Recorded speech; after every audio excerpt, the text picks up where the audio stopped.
You got that right, Mike. We're getting ready to start this 2016 season. I just feel it. It's going to be one of the best ever. What an exciting way to get the season started off. Boogity, boogity, boogity. Let's go racing, boys.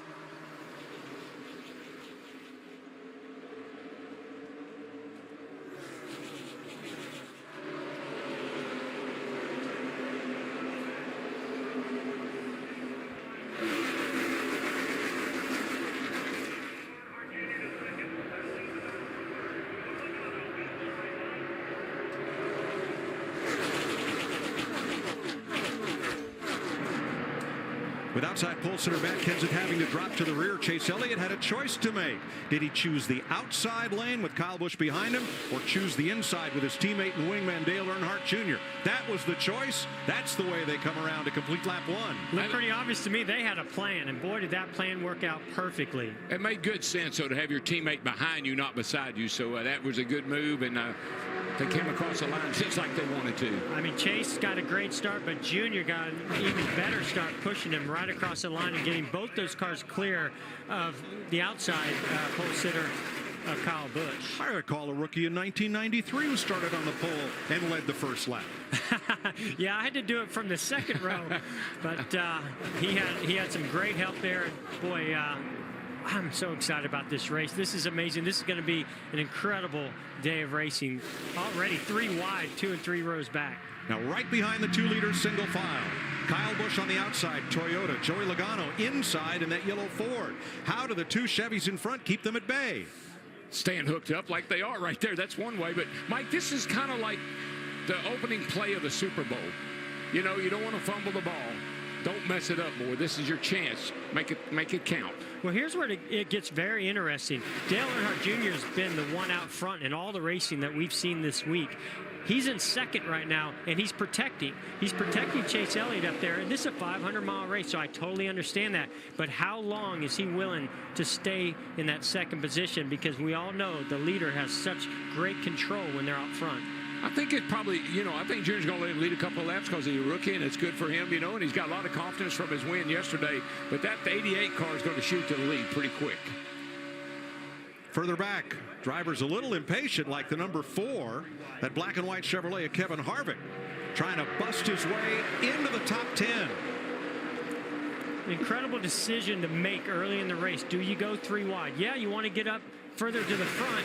The further back that you are, the dirtier the air is. The car's not going to drive as good back there. So do you take that risk? Well, Kevin Harvick chose to, and so did Kyle Larson here. Yeah, I think right now your tires are brand new. You got a lot of grip, and you see here we got a challenge and a pass. Dale Earnhardt Jr. goes to the front after 3 laps of the Daytona 500. There you go, buddy. Great line right there. Bottom is, does have a little bit better line. Don't help. You got to push from Joey Logano there. And here comes the inside lane. You hear that noise? Going racing, folks. Boogity, boogity, boogity. Let's go racing, boys.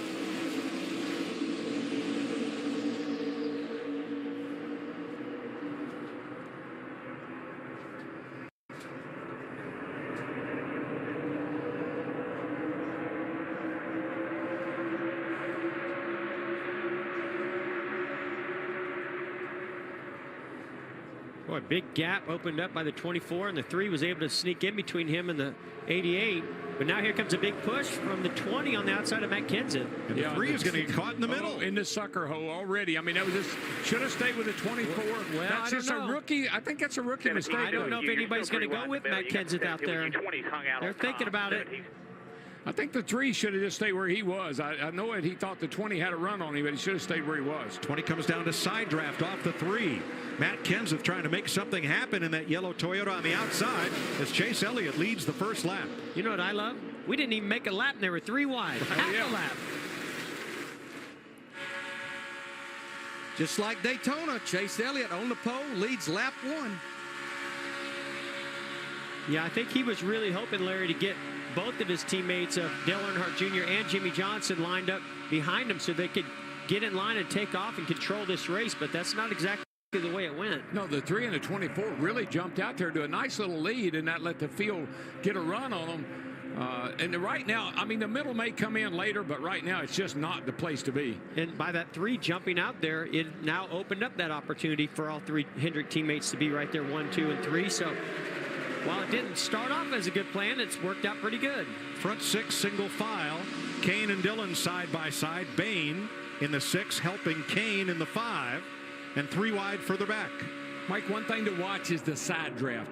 You get right down on the guy's door. You see the 3 car to get right down on the door. But then on the straightaway, you kind of spread out a little bit, put a little room between you and that car you were side drafting with. And I think this is where that urgency that you talked about, Mike, is going to come into play, because while those up front like being single file and in control of this race, those that are further on back, they need to get there. They know that they don't have the amount of time they would typically have here at Talladega, because they know that that rain is looming.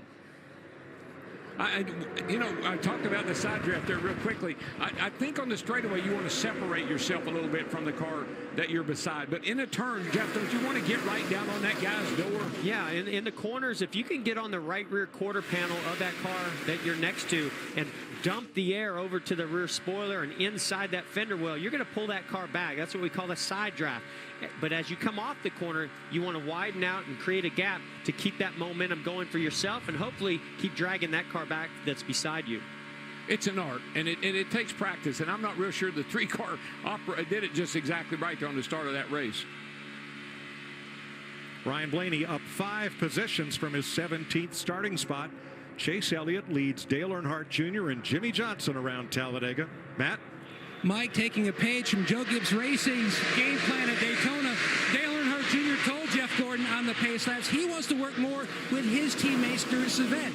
In fact, he told his spotter, TJ Majors, to position himself on the spotter stand near Eddie DeHunt, the 24 team spotter, to help with that messaging. Can you hear that spotter for the 24? It can't be.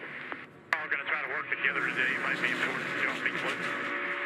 Just tell him don't drag the brake, don't lift. 10-4, I'll go tell him. I find that fascinating, because if we go back to Daytona, it wasn't that long ago.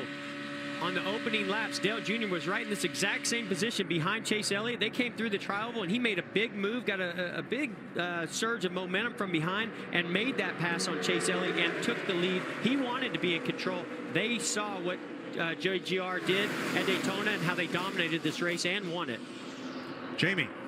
And Chase Elliott leading the field. He's in the same car that sat on the pole for the last 5 restrictor plate races. Now remember, he was caught up early in that wreck at Daytona. They told me that was a lesson they're glad they learned, because today they won't be as aggressive. They're going to take their time and they want to finish the race. That is the goal. But so far, the 24 are doing a great job. Yeah, and I'm seeing those teammates group up already. The 18 started all the way back in 17th spot, and he's already gained a bunch of places here, and he's getting up there with his teammates. Now, Mike, this goes right back to what we talked about at the beginning of this race. The 11 went to the outside of the 3. That's not the preferred line, but he knew he had the 78 behind him that more than likely would go with him. He made that move.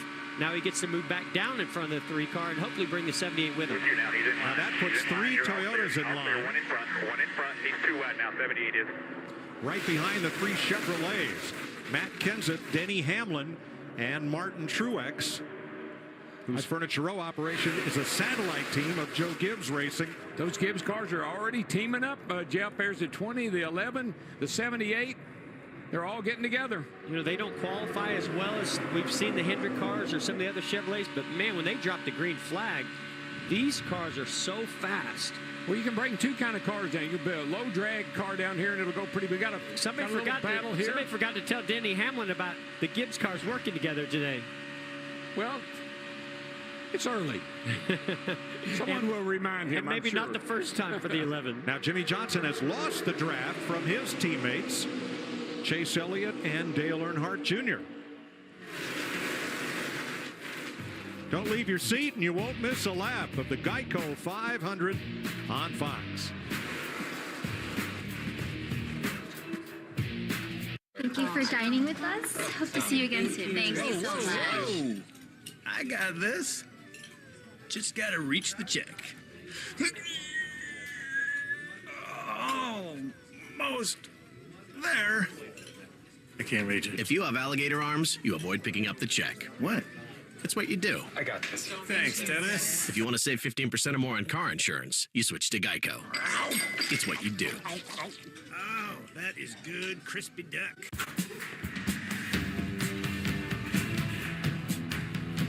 Your name's been in a lot of places. But there's only one place you really want to see it.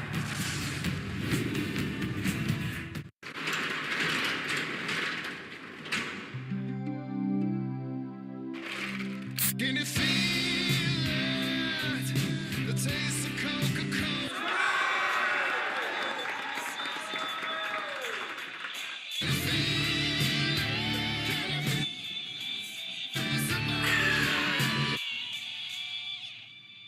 I'm not retired yet, you knuckleheads.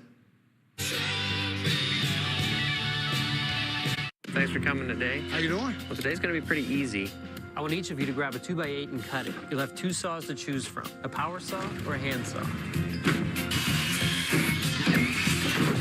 So which saw did you use? Power saw. Power saw. Power saw. You all chose the most powerful tool. Wouldn't it make sense to make the same choice when it comes to your truck? Absolutely. This is the 2016 Chevy Silverado. It offers the most powerful engine in its class. Awesome. I'd say it's the best tool for the job. Right on. America, the Sprint network is now more reliable than ever, and I'm on a mission to prove it's the fastest. I'm traveling the country betting anyone and everyone that Sprint is faster than their network. And guess who's winning? The guy with a trailer full of your stuff. I bet my spacesuit for that slightly oversized jacket. Come on. Sprint wins. That was fast. Yeah, Sprint's killing it. The Sprint LTE network is now more reliable than ever, so why overpay for wireless? Switch to Sprint and save 50% on most rate plans. If we don't win you over in 30 days, we'll refund your money. At NASCAR, we find ways to make a difference. We've planted trees so emissions can be cut down.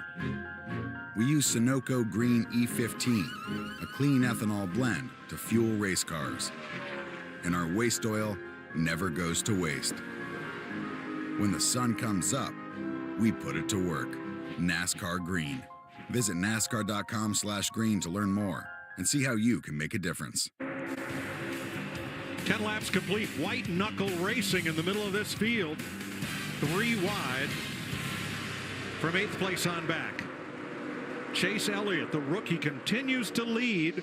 Matt Kenseth right behind him, and Brad Keselowski looking for the lead with the Ford and gets it. Yeah, you know, the 20 just didn't have a whole lot of help up there, even though he got closer to that 24, and the 2 had a lot more cars lined up behind him. But I think he's going to get back out front, get another chance to keep blocking. You'll see he'll move from the bottom lane to the top lane, and he's just listening to his spotter, looking in his mirror the whole time, trying to figure out which line is more organized and going to bring the momentum that he can block. I think they know that 20 car, Matt Kenseth, is pretty darn fast. He got his self right up here to the front. I think everybody's trying to get him behind him to push him. Now that's the yellow Toyota in 2nd place.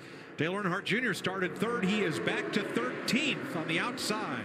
Well, you know, and this is where you question how working with your teammates can benefit you or how sometimes it can hurt you. I think he's trying to do the right thing by being behind Chase Elliott there at the start and working with him, but now it's cost him some spots, and I guarantee he's questioning that. Hey, 4 wide, where did he come from? It's Kevin Harvick in the 4.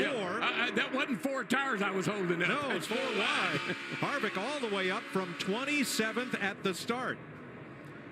He did not qualify well. They were one of 6 drivers who skipped final practice on Friday.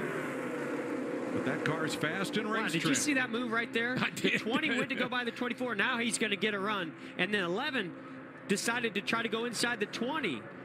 And then he's going to have to get up there and work with that 20 car a little bit. He got the 78. They're getting lined up here, getting teammates lined up, looking pretty good. Well, those 2 have quite a history. It was on the last lap, turn 4 of the Daytona 500. Hamlin made the move and took the race from Kenseth. On pole. And look at some of the drivers who are off the pace from their starting spot, falling well back in the field. Elliott wants the lead back. Oh, he has a fast race car. Look, Denny Hamlin wants to go with him here. Yeah, so is that 2 car coming up on the outside. That's been pretty quick, and he's up there with Chase Elliott. We might get something going here, boys. you know, we saw where Chase Elliott was working hard in that outside lane, but they were 3 wide further back behind him. As soon as they got 2 wide, that outside lane started coming. Now they're going back to 3 wide. Chase Elliott, I think, has a little debris on the grill. How about a number of cars do? How about Keselowski, Chris? Yeah, Brad Keselowski right now having a good run in that outside lane. He'd prefer if Chase Elliott wasn't in front of him. He's saying my car working a lot better when I'm out front. He says when he gets up underneath the bumper of a car in front of him, he just loses the nose. How about Casey Mears right with him? And then Keselowski's teammate Joey Logano in the second Penske Ford, the 22. They're all trying to move on that black number 11 of Denny Hamlin, Matt. And Mike, when you look at racing here at Daytona and Talladega, and Jeff Gordon will tell you the mirror, almost the most important part of that race car. Denny Hamlin's adjustment this weekend was to help his field of view due to the bigger racetrack and the lanes much wider than Daytona. So they positioned it up a little bit higher, just above the helmet line, because he, like so many others, don't like to look up in the mirror and see yourself in it. It's a distraction. Chase Elliott's going to bring him back to the line with the lead. His dad, Bill Elliott, Hall of Famer, one of the fastest ever to run here at Talladega. You know, we talked about how in Daytona, and he even mentioned this, that he felt like he made some mistakes. And I love watching a rookie driver and how they learn from those mistakes and how they evolve. We've already seen him put some impressive performances together this year. I love what I'm seeing out of him today from what I saw in Daytona. It seems like he's listening to his spotter a lot better today than he did at Daytona, because those moves he's making are coming from upstairs. Now Dale Earnhardt Jr. trying to get something going way up in the high groove. Watch the blue and silver 88 going up outside Kurt Busch, trying to get Austin Dillon to come along with. Then Jamie McMurray, the 3 and the 1, but they abandoned Junior. Yeah, see, now had that 3 gone with him a little bit sooner, I think that momentum would have continued to carry him forward. He made an aggressive move. He stuck there, and he says, I got to get up there. I got to do something. I got to make something happen. And unfortunately, that one didn't work. What happened there, Vince? Well, Austin Dillon's team told him on the radio that Junior's team is talking about being on the splitter. Austin was going to go with Junior, but he said it just seems like Junior's not getting going and lagging too far back. Austin said he feels like he's got too good of a car at this point to lag back with him. That's why he didn't go with Junior when Junior went to the outside. Matt? It's the biggest issue for Dale Earnhardt Jr., as you mentioned, on the splitter, but the car on exit, that's where he's losing his time. The car just too tight, rolling off the corner. Yeah, I just feel like I told Jeff this, and I think it's something they can fix, something they'll work on when we make some pit stops. But that 88's not exactly where he needs it to be right now. Well, they ran a lot of laps in practice, and they did rebuild this car. Remember, this is Amelia from Daytona. They rebuilt this car. I'm just wondering if they had their heights off, and that's why they're working so hard in practice on trying to get those heights right, and it doesn't seem like they've got them exactly right just yet. If that splitter's touching on the exit, it will make the car a little tighter. Whatever his problem is, Jimmy Johnson shares it. He's also back in that second half of the front pack. Maybe he's looking over to see if the splitter is hitting the ground or not. The 20-year-old rookie from Dawsonville, Georgia, Chase Elliott, leads the field after 32 laps at Talladega.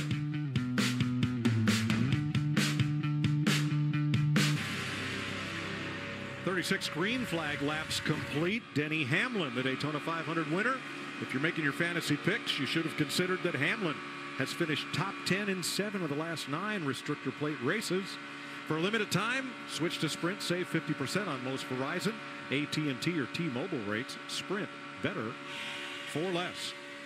Chase Elliott is your leader over Matt Kenseth and Denny Hamlin. The race here last fall, Larry, went 132 laps before the first caution flag. If we stay green, how long? Here comes some. I think you just got your answer, Mike. That's a typical deal. Throw it to me, and they start hitting pit road. Is the caution coming next to Larry? Matt. And many of the Gibbs cars on pit road, the 48 of Jimmy Johnson, you can see a chassis adjustment for him. They're going to go 4 tires. Meanwhile, the guy that almost won the Daytona 500, Matt Kenseth, 4 tires as well. An extra pump on the jack, hitting all 5, and he's away. He needed to be a little bit tighter into turn 3, Jamie. And Martin Truex Jr. was running exactly where he wanted to. The plan had worked out perfectly. A 4-tire stop for the 78, as you see many others peeling away as well. Now the new rule this week, All cars must start the race with 5 tightened lug nuts, and 5 must be glued up to each wheel and must be installed on each pit stop. Every car must finish the race with 5 tightened lug nuts.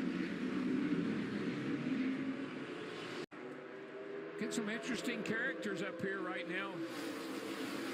Got the 2 and the 6, couple of Fords, and you got Denny Hamlin looking for some help. You know what I just realized, DW and Mike? We need to have the threat of weather every weekend just past the halfway point, because these drivers cannot hold back. They have to be aggressive. They aggressively have to go and pass and take the lead, just like you see Denny Hamlin already 3 wide the inside of the 2 of Keselowski. Yeah, Keselowski's not going to like that where he is right now. And I know he's got a strong car, but I'm not sure that center's going to be the way to go right now. Well, actually, he was able to get back ahead of the 11. 11 didn't have much work, and it actually might backfire on Denny Hamlin.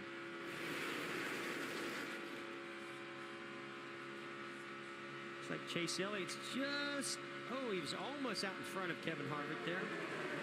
But that's not where the finish line is. The lap lead is counted right here, and it's Elliott. But you know, that 4 car, we haven't talked much about Kevin Harvick today. He's been kind of mid-pack to the back. Now all of a sudden, here he is. Yeah, that was really fortunate of them to be on pit road when that caution came out. Worked out in his favor. Now he's going to take advantage of it. He's going to work hard to keep the lead, but we see 24 getting a big push from Kevin's teammate. Harvick was 24th when he came onto pit road to start the green flag pit stop cycle. The caution waved quickly. He came out behind the caution car. Everyone else pitted under yellow, and that made him the leader. And Mike and Jeff, you know this, it's amazing when you get a car up front, up in the lead pack up here, up at the front of the field, how much faster and how much better your car feels.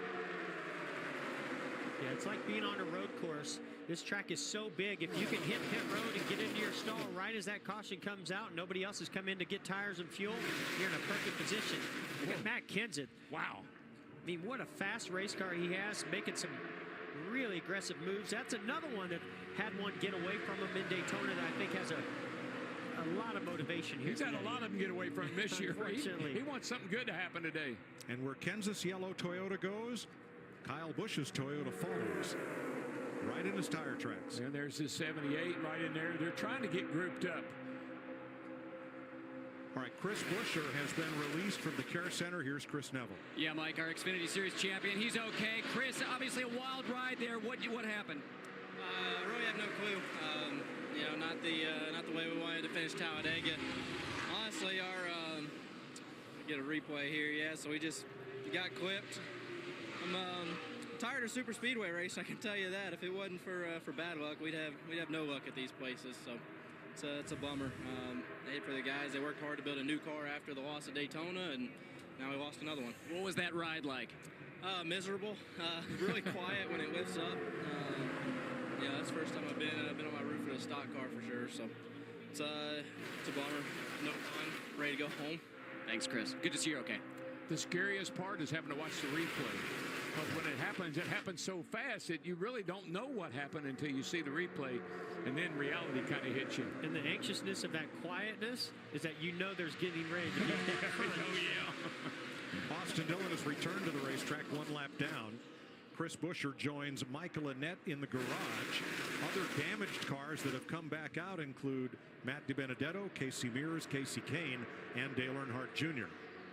Now this is going to be a big test on the rookie Chase Elliott here. He's out front in perfect position, but he's got to work those lanes just the way Brad Keselowski did. Control this lead if you can. You don't control Kurt Busch. No, this is Busch, and they're going to fan out 3 and 4 wide. Chase Elliott to block. Circle gets the square. Here they go to turn 1. Unfortunately, it was 3 against 2 with Carl Edwards going to take advantage and go to the inside of Jimmy Johnson. Whoa, but he slides up the racetrack. Good, hang on, brother. Stick. Look at this. Pass for the lead by Chase Elliott. Awesome move. Yeah, he got the run, man, and he took advantage of it. Good job. Left the Gibbs cars fighting side by side for second. How impressive has this rookie been this year? Tell you what I love about him, Jeff, is he didn't really take a lot of chances. That was a nice, clean pass. He got the lead. He doesn't take a lot of chances. Well, he takes chances when it's worth taking chances. That's what I like. He's thinking about those and when to do it and when not to do it. And he's driving away. How in the world is Harvick already up to the 19? The 19 was passing for, what, third place on the restart? Here's what happened. Yeah, something happened there. Car wouldn't turn. I guess something happened. I know what happened. He got on the splitter. Exactly. I tell you, this place is the worst for going down into turn one hard, especially if you drive in there as deep as he did, trying to pass a couple of those cars like Jimmy Johnson. He got on the splitter and lost the nose. How about Kyle Busch, currently second, Jamie? One of two remaining tracks he's never won at, and today has gone so far so good on that last stop. He said he was getting loose, so Adam Stevens, his crew chief, added wedge, put 4 tires on it. Now Kyle's saying definitely better entry. Actually, everything is better. He's in second. And Mike, just real quickly, when we talk about it gets on the splitter, the splitter is on the track. That takes the tires are basically off the ground. And they're not off the ground, but they don't have a lot of pressure on them at that point. That's why the car won't turn. Yeah, instead of it creating downforce, it's like riding on a skid plate. Yeah, it just holds the tires up. And it's hard to see. It's minor, but that keeps your car from turning. You know Kyle Busch is highly motivated to win this race. He's already checked off 2 this year on his list of tracks he'd never won at before. Didn't get it last week at Charlotte, one of the other tracks, but boy, here he is in a great position to possibly get that 3rd check mark this year. And how about Kyle Larson? He's up 10 spots since the restart. But Larry, is Larson now in sync with everybody else as far as pit stops? They really are. Everyone's going to have to make 2 stops. And Mike, the way I see it, in about 20 laps, we're at lap 68 right now, somewhere between lap 88 and 92, that window opens for everyone to pit and then make it on 1 more stop to the end. Joey Logano just in front of him, the outside pole sitter 19th. Twice a rookie has won at Pocono. Denny Hamlin, both times. He swept his rookie season. This is such a tough, challenging racetrack. That's why you never see that, and how rare that was and impressive of Denny Hamlin to win. Swept both races in his rookie season, which is incredible to me. This is not a track that bodes well for rookies because of the steep learning curve. But, you know, we talk about what a great driver this young man is, and we know he is. But can you imagine stepping into the car that this guy beside me just stepped out of? I mean, what a golden opportunity. And what I love about Chase is he's taking advantage of it. He's not throwing it away. He's capitalizing on what he has here to work with. And don't forget, he's won here. He came to run the ARCA race to get him some experience. Frankly, he brought a gun to a knife fight. He had a spectacular car, gave it his all, won the race. 2013, he did just that. Matt? And Mike, when I spoke with Chase Elliott, he said one of the biggest learning tools that he used for coming to Pocono for the Sprint Cup car was actually talking to teammate Jimmy Johnson, but also watching a lot of in-car video, especially some of Jeff's old in-car video. He said, I gained so much knowledge there. And by the way, he's making his 19th Sprint Cup start. 16 different winners have gone to victory lane for owner Rick Hendrick, but only one of those scored their first in Hendrick equipment right here at Pocono. One of the most colorful drivers ever, the late Tim Richmond. He did it 30 years ago Wednesday. Vince? Currently running 5th is Kurt Busch. On that recent restart, he had a little contact with the 19. Kurt was concerned about some damage, but the spotter took a good look at it, said, no, I think you're all right. So right now, the only issue, Kurt says, is a little tight off 3, but that 41's rolling free today. 8th place, Edwards McMurray. Watch the 19, drives in deep to the bottom of the track, but it just doesn't stick. And you see the 41's on the outside of him. He's going to drift up, make a little bit of slight contact with the 41 of Kurt Busch. So you see Dale Earnhardt Jr. make an evasive move, great move down to the bottom to keep the momentum going. Yeah, Johnson, Jimmy off 48 and the 88 both just went right by. But is the 19 damaged? Yeah, how's my right front fender squeak touch? It's all in front of the tire. Nothing on top of the fender or anything. It's all in front. The 1 o'clock on, down. Okay, that'll pop out pretty quick. It is far away from the tire up there. It'll be fine. Yeah, there's 2 things happening there. Carl Edwards wants to make sure he doesn't have a tire rub and that he doesn't need to come to pit road to fix it. And the other thing is he wants to know if his car is tight, is it because the fender's knocked in? If the car's loose, is it pulled out? He wants to know so that they can make that adjustment on the next pit stop if he needs an adjustment from the team or whether he needs him to pull out that front fender. Yeah, well, and the other thing, Jeff, you can see the damage on the fender right there. I just want to be sure it's not rubbing on that tire when I dive off into the turn down here at 200+ miles an hour. That's what I'd be worried about. It's certainly the first thing that would be the first thing in my mind. And there's only one other thing as bad as losing your brakes into turn one at this racetrack at Pocono, and that'd be blowing the right front tire. Amen. Amen. Chase Elliott's in his 19th start. His Hall of Fame dad won his first race in his 116th Winston Cup start.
Five laps to halfway. Here's how the Coca-Cola family of drivers are faring. Tony Stewart had his best start of the season, 6th, currently 10th. Ryan Newman, 14th. Denny Hamlin, 15th. Joey Logano, 18th. They are all on the lead lap, as is Austin Dillon and Danica Patrick. Yeah, Tony's having a pretty darn good day. Starting the top 10, is in the top 10 now. Car's pretty solid. Long way to go. We're just coming up on halfway. Who knows what might happen. Stewart's 10 seconds off the lead.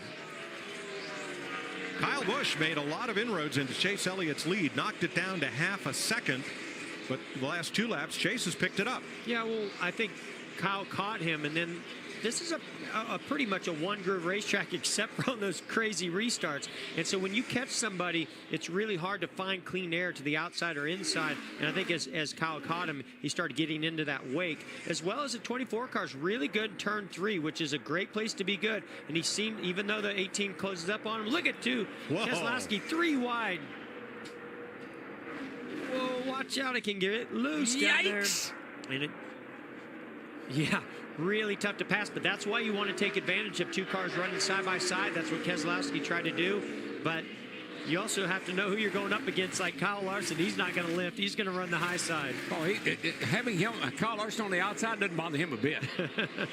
That's his wheelhouse. It was Paul Menard who used a lot of discretion there. He certainly did. Now, this is the one that they all have to be thinking about, and that's Kevin Harvick. Man, he's laying down some fast laps. He's got a little bit fresher tires than those that he's racing, like Jimmy Johnson here ahead of him. He's got a couple of tenths on the field right now. He was running that good before we had that Look at this car get off that tunnel turn. Watch him on. I mean, he really carries good speed. He'll probably poke his nose down in here and see if Jimmy wants to battle him on this. Jimmy, give him some room. Give him some room. Yeah, gave him plenty of room. He'll hook that yellow line, jump back in the throttle. Clear all around. See ya. So you've got a rookie leading, and behind him you have 5 former Sprint Cup champions. Oh, that's all in a row. Oh, is that all? I'd say that's pretty good company. Absolutely. Including the defending champion, just 0.4 of a second from your bumper. And Matt Kenseth third, right where he qualified. Matt's led 31 laps here today, and I believe that's the most in his career at Pocono.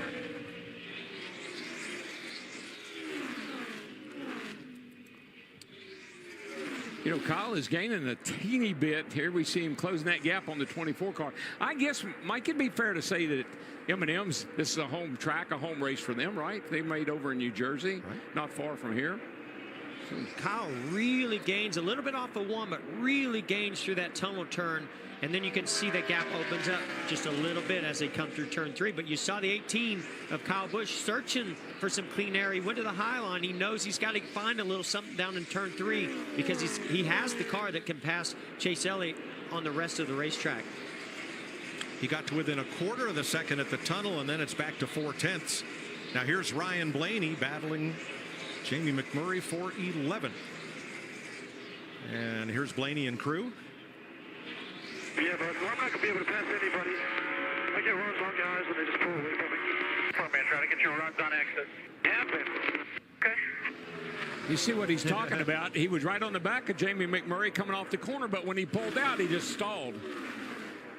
Vince?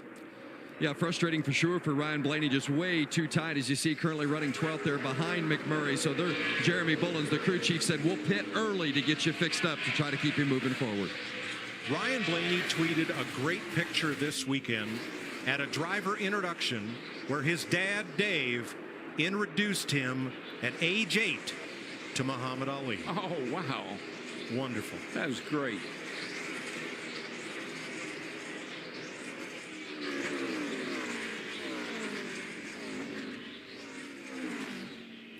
Time to start doing the math. Chase Elliott last on pit road 27 laps ago. Kyle Busch has 29 laps on his tires. Remember, Kyle ran out of gas leading here last August on the last lap of the race.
Just past halfway at Pocono, we wondered what would happen to Chase Elliott when one of those Gibbs cars came up to challenge.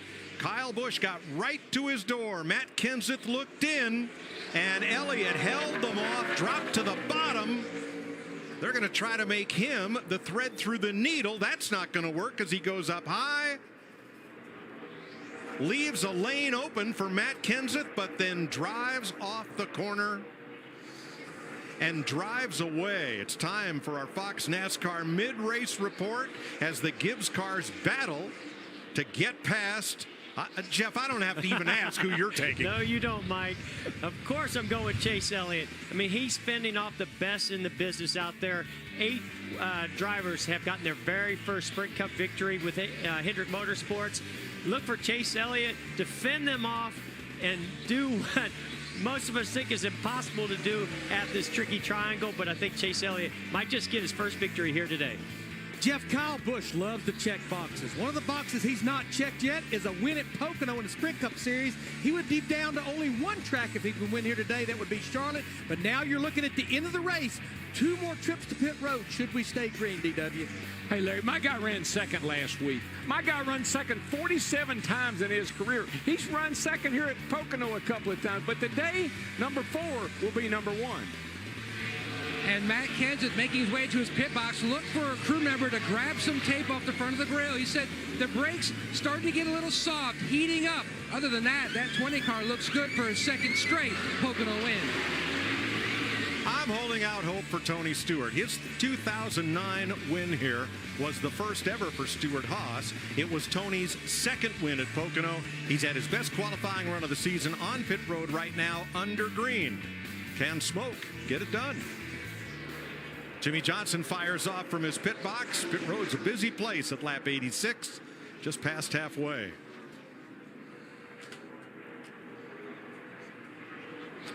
Paul Menard pitted with a flat tire.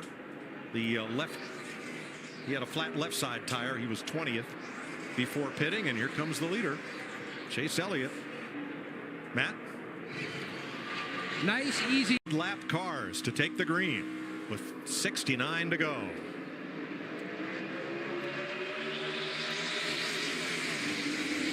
Boy. Oh, boy. Here we go. Boy, looking to the inside. Whoa, contact. Ryan Blaney. Casey underneath Mears. Casey Mears, yeah. 3 wide. Oh, no, Stewart. Oh, no. Oh, no. Good grief. Tony Danica Stewart Patrick hard Stewart. in the wall off Danica Patrick, perhaps. Who else got in there? Oh, man.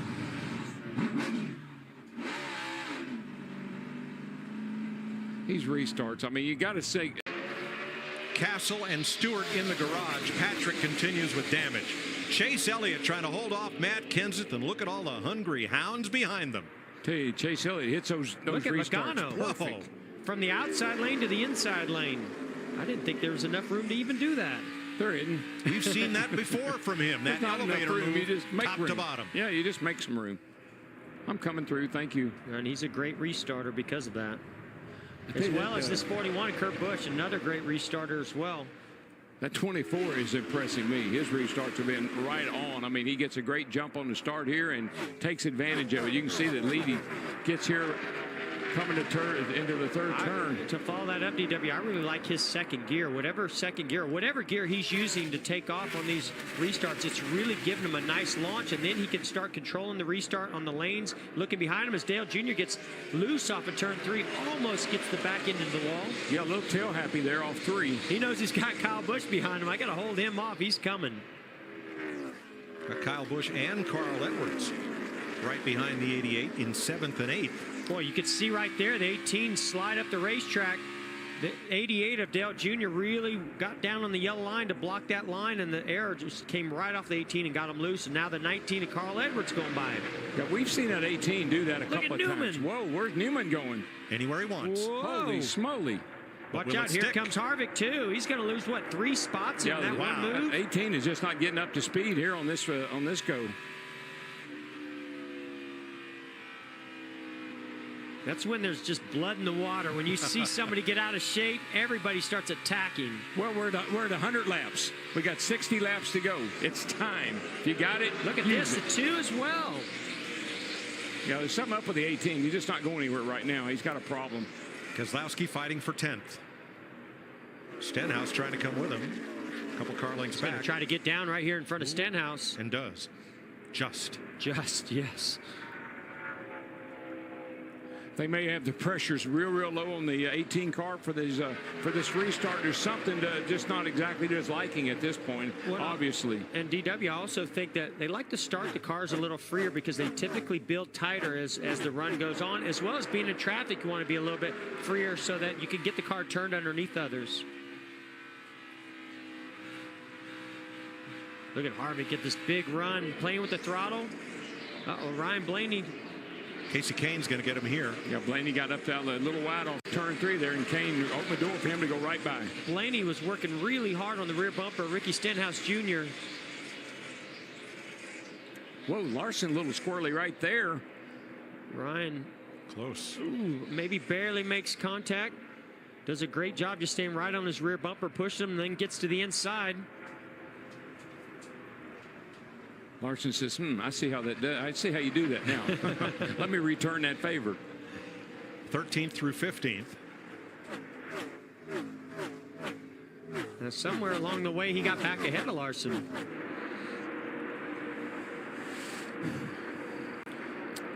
Sprint Cup start number 19 for Chase Elliott. And he's led more laps today than in all those previous starts combined. I tell you, the last time by, it was as fast a lap as I've seen for quite a while. A 51.12 on the 24 car. That's fast. He has a super fast short run car here, DW, and I'm curious to see if they made some adjustments on that 24 car in that last stop. He's out front in clean air, obviously, but we saw the last time where the 20 and the 18 were able to run him down. But right now, he's putting some great laps together. Here's a battle. Ryan Blaney and Kyle Larson again. Oh, trouble. Caution's out. Caution. Michael and downforce. That's it. Lesser downforce for sure. Green flag. Chase Elliott pulling Jimmy Johnson. Kurt Busch in the middle. Logano on the bottom. It's going to get ugly. Watch the 19. He's had issues carrying too much speed into turn 1, getting on the splitter. 4 wide. Wow. Becomes 2 wide. Not that time. He got it down. Man, they sorted out, but just barely. And look how that 24 jumps out there. I mean, he is long gone on these restarts. He's been incredible on these restarts. And so is this guy, the 41 of Kurt Busch. Yeah, he's going to get after him here, but that 24 gets a nice gap between he and second place. Look at this, DW. Restart. Dale Jr. creeping into the picture here. Here, pick the bottom of the 4, 1 back. How about these? 48. These Henry cars pretty stout today, guys. They got Chase leading, Earnhardt third, Jimmy Johnson fourth. Where's the 5 at? He's in the hunt here. He's 13th. Casey Kane. Nice run by these guys.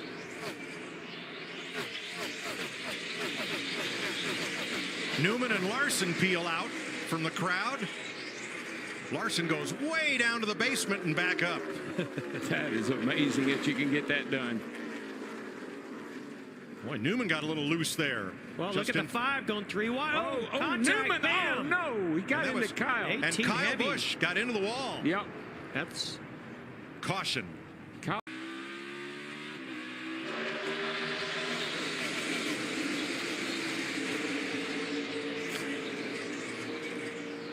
I don't know how you call this. I don't even know what 6 you call wide, it. 7 I don't wide. even know what you call it. Wait for the caution and we'll have replays. 5 that time wide. it didn't work out for Logano. He got in the middle 3 wide. Watch him get loose here if he's not careful. He took a big took a big hit. That one group was 5 wide into the corner. And that's what happens when you have 32 cars on the lead lap this late in the race. Every restart, I feel like we see Chase Elliott take off and Kurt Busch and Jimmy Johnson side by side going into the tunnel turn. Yeah, Kurt was able to get by Jimmy there. That'll help Kurt maybe catch the 24 Chase, but I don't know. That 24 is stout. 7th place here. And here's another Hendrick car starting to work their way up there. Casey Kane. I don't think we can count those JGR cars out just yet. Nope. Matt Kenseth's pretty strong. And Jimmy didn't get it down to the bottom. He's going to get a run on him right here. Yeah, got a drag race down the back now. 20 looking to the inside. I don't know if he's going to quite get there. He's Don't trying. think he can quite make it. By the way, final round NHRA drag racing from Epping, New Hampshire follows this race today on Fox Sports 1. Speaking of drag race. There you are. We've been seeing a lot of drag racing on these restarts. Look at this. Dale Jr. takes advantage of the 20 not getting by the 48. He's going to try to get to the inside through turn 3. Tell you that 88's pretty good today, Jeff. You know, he won both races here a couple of years ago. He knows how to get around this joint. They got a good car today, boys. Pretty good crowd for a Monday. Look at him.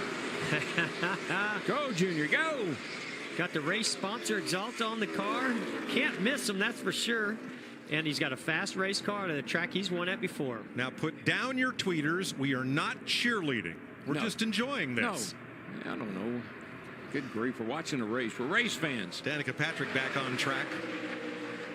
And Keselowski's going to be part of this. Yeah, there's a bunch of guys going to be a part of this. Kevin Harvick right there looking underneath the 2 car. He got that pass. That pushing the 2 pushing the 20, helped the 20, hurt the 2 though. The 4 is going to get inside of him and possibly make this pass. Listen to that throttle. He's working it, baby. He's working it. He can't get wide open, can he? Until he gets really far off the corner. It tells you the grip level down there. I tell you what, though, that 24 car, Jeff, he can shoot out there about a 1.5, 2-second lead and seems to be able to hold it pretty good. Yeah, I mean, we're looking 2/10 faster than the second place of Kurt Busch on that last lap. Now with Danica back in the race 16 laps down, believe it or not, she's in the free pass position. A lot of drivers have had to go behind the wall for work today. Jamie? There has been a lot of action back here. The 27 of Paul Menard, they fixed the brake rotor. He's back out. The 10 of Danica Patrick, she had a left upper control arm that they had to repair before she could continue. You see there on the right side, Tony Stewart back in the car. An army of crew members been working to replace the entire front clip on this car. He's all about salvaging some points. And the 18 of Kyle Busch, the latest to come back in the garage. Right front suspension is broken. Adam Stevens, crew chief, just told me they're trying to knock that out and try to get him back out on track as well. Although the chase is all about winning, with so few winners, points are going to be very important determining which 16 drivers advance to the playoffs. And particularly for Tony Stewart. I mean, he's got 2 hurdles to clear. He's got to get in the top 30 in points, and he needs a win. But right now, he needs points. Oh, my gosh, what happened to the Dillon. 3? Start zone now. Pretty good restart. Right here is where he comes back. He's going to get to his quarter panel. Look at this. Wow. Can he complete the pass? He may if he can slide up in front of the 22. Yes. Wow. See, that's what I've been waiting to see. If he could ever get that, nail that restart and get in front of the 22. Larson kind of hung down there in the bottom. Can he get back in behind the 14? No, the 2's going to get to his outside. Boy, look at that 22 go off in the corner. Woo, he drove it in there. Yeah, now the question is, can the 24 Chase Elliott hold the car of Logano behind him? That goes so fast. Jimmy Johnson got loose, almost got up into Keselowski, and Newman pounces on the bottom. 3 wide. 4 wide further back. Wow, look at this. Yo! Man, that is so close. Johnson is just having a problem keeping his car down. Well, you know what happens sometimes, DW, when you get loose like that, you overheat that right rear tire. You go down in the next corner and you just don't have the same amount of grip that you did. Martin Truex on Casey Kane. Chris Buescher on the outside. Now all of these are lead lap cars back to 30th place. Harvick 3 wide, a little further back with Blaney. Everybody fighting for position. Yeah, Jeff, this think back to last week. How many restarts did we see that 24? Time and time again, nailed it. He nailed it that time. Yeah, what I really like is how he learned from those other 2 starts. Starting next to the 22, he learned how best to use the momentum in that transmission to get the advantage. Here's the 48. Jimmy Johnson gets to the left rear corner of Keselowski, gets Keselowski a little bit loose, but then it got Jimmy loose once he got underneath him. Plus, he had the 31 and Newman right on him. Kind of pushy loose right there. Paul Menard 11th in the 27. And here's Edwards. He has gained 7 spots since the restart. Wow. To Matt's point, now they've got that 19 tuned up. And Ryan Newman fighting Denny Hamlin for 6th. Well, we've seen Hamlin struggle on the restarts. But once the cars get going a little bit, a couple laps, he's able to fight his way back. And I like how Matt pointed out and clarified the issues that Edwards had on restarts earlier in the race didn't have anything to do with his transmission. He likes those gears. It just was the lane choice. Harvick 3 wide, Danica Patrick in the middle, Clint Boyer up top.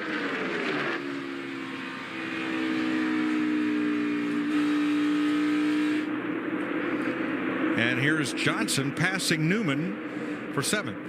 I think Johnson just had to have a lap or two to recover. Yep.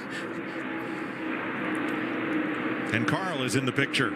He's of this coming. battle for 7th. Carl is on the move. Yep. Well, he sure is. He just got by, I believe it's Ricky Stenhouse Jr. Look at the distance he made up on that 31 car through that turn. Carl looks like he's handling pretty good. Yeah, and he has older tires than these cars that he's racing around. Well, not Newman, but Johnson he does, and Hamlin. Let's check on our leader with Vince. You know, it's interesting. Alan Gustafson, the crew chief on this 24 with Chase Elliott, was telling me earlier today that we are a lot closer to winning than we were 4, 5, 6 weeks ago. And I asked him why, and he said, we're executing better. Our restarts are better. And we saw it on that last restart where Chase took the non-preferred lane and still drove it to the lead. He said, we're getting on and off pit road better. Our communication is improving. Areas that aren't always seen by maybe the naked eye when you're watching the race on television or in the grandstands, but the little things, they're just getting better at the details, and that's making a difference in the finishing result. Well, right now he's getting better at putting the bare body in his rearview mirror way behind, because that 22 is, I mean, he's falling off the map when you look at where the 24 is. 3rd place, Kyle Larson. Yes. Takes Tony Stewart. A couple of sprint car drivers there.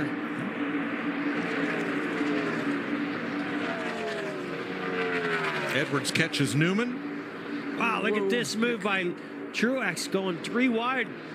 I thought he was going to get all the way up beside the 21 car. And instead, he just shuffles McMurray back. We're going to need a name for that move. It's an elevator drop or a hammer drop, but it's something when you go from the wall all the way down to the apron like that. That's dramatic. And you know, that's really something that we see when we have a lot more downforce in these cars, and the drivers can make maneuvers like that. But when you have as little downforce as these cars have and carrying the speeds they're carrying down the front straightaway and back straightaway, whew, that move's got to be a little hairier than in the past. I'd call it a Richmond. Chase Elliott leads Joey Logano by 1.3. Larson, Stewart, Keselowski. You're watching Fox NASCAR.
Michigan, this big wide racetrack has produced an incredible battle for 16th place. Oh, these guys and gals, Danica right here in this whole crowd, I mean, they have swapped positions every straightaway. Clint Boyer, Kurt Busch, Austin Dillon, Ty Dillon, Danica Patrick. Let's show it to you from a lap ago. Over on the right, just incredible. Watch that 15 here of Boyer. Ty Dillon up on the outside there. Here comes the 41 of Kurt Busch. Danica on the bottom. Austin Dillon looking. I mean, these guys and gals are all over the place. Oh, and this is more of the end of it. Even if you went back another lap, they were all over the place, swapping positions and sliding around.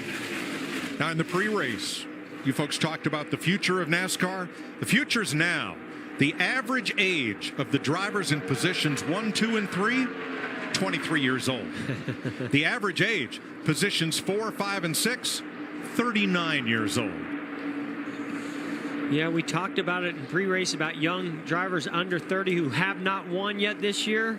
That stat might change today, but I'll tell you, in the next 5 to 10 years, you're really going to see that change. I think there's a youth movement going on in NASCAR right now. Yikes. Woo. That was very, very close. I don't care how old you are. That's pretty close. he brushed the right side of the wall in practice yesterday. You know, but Jeff, I had a kind of feeling that this package might fall into these younger drivers' hands because they don't have that much experience with any package. So it's easier for them to acclimate than someone with a lot of experience? I think so. They don't really know what they don't know what they never had. Well, it's like muscle memory, right? Your brain has a memory of what the car does and what it expects.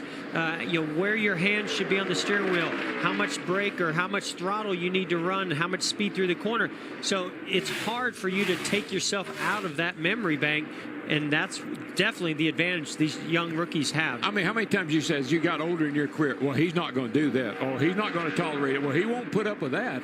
And these young drivers, they just go on, drive right to it and keep going. Let's get down to Jamie on the elder of our young guns. Well, Joey Logano's crew chief, Todd Gordon, told me this morning clean air would be king, and that was the case. He led 89 laps today, and for the first time, he was passed on the restart by Chase Elliott. Now he's saying his car's not handling as good. He's not sure if it's just that dirty air trying to catch that 24, Vince. Well, and as you look at Chase Elliott with that 2-second lead, you might see that lead start to dwindle a little bit. They've just asked Chase to start lifting a little early into the turns to save them a little fuel to make sure they can make it on one more stop. Look, I understand clean air, dirty air, and the 24 is leading the race, but look at the 22. How can he be in dirty air? There's nobody around him. Yeah, not now. It's half a straightaway. Larry, who do you like for today's KFC hardworking performance? Well, I'm looking at Paul Menard and that 27 team of Richard Childress Racing. They qualified 32nd, but Justin Alexander, the crew chief, has made numerous adjustments on that car. 3 trips to pit road, including for fuel only at lap 55. They're looking for their second top 10 of the season. So I would say this is a hard-working performance by KFC, by Paul Menard and Justin Alexander. Also one of the drivers I think that can easily make this race on one more stop. Larry, didn't Paul run yesterday in the Xfinity race? He did, and one of his 3 career wins in the series is here at Michigan. So that's your KFC hardworking performance. Yesterday's race was the Menards 250. His dad was the Grand Marshal. Jimmy Johnson has a run on Tony Stewart. Last win for Stewart, May of 2013. And he's there. He's going to... Well, I thought he was going to go up there in side draft, but maybe Tony Stewart kind of waved him by and said, yeah, I know you're a little bit faster than me. You go on. I'm not going to fight you too hard. I wouldn't want to make Tony Stewart mad, you know. Might not be a good idea. Everybody having a fun day in Michigan.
61 laps to go. Tony Stewart looking for his first top 5 finish since fall at Martinsville of 2014. He currently runs in 6th. The Sprint Network, fastest, more reliable, with better coverage than ever for a limited time. Switch to Sprint, save 50% on most Verizon, AT&T, or T-Mobile rates. These two cars right here, the 21, the 20, here comes the 78 of Martin Truex. But that 21 and the 20 have been all over each other, and then they drove Martin right into the picture here. Such a classic move and thing that happens here at Michigan. These straightaways are so long, such a fast racetrack. You get side by side with somebody, it really stalls them out, allows that car from behind like Martin Truex Jr. to get a big run, possibly go by both cars, in this case just by Matt Kenseth. I think Matt said, you guys go ahead, this get a little dicey. Now they're racing for 13th. 9th place, Childress teammates. Pretty solid day for Newman. I mean, he's been right there in the top 10 most of the whole race. And there's Austin Dillon. And, you know, let's think about the points, too. Newman's got to put solid finishes together. If he's not going to get a win, he's got to get himself in that top 16 points. He's right there on that cusp, and he knows how to be consistent. You're right, Jeff. He came in here 17th in the standings. The way they run right now, he would leave here 14th. Let's take a look at our Nationwide Dale Jr. performance report. Been a tough day for Dale Earnhardt Jr. Left of your screen, Chris Buescher, bottom of the racetrack. See that puff of smoke as he gets into Junior, who gets into A.J. Allmendinger, and they both get into the wall and out of the race.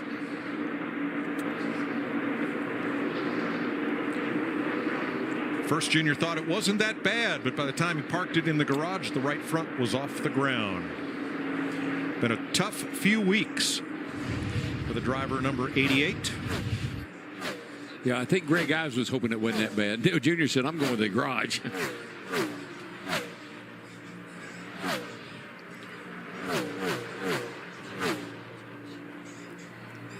All right, we listened in on Chris Buescher after that incident. Yeah, that's my fault. That was bad.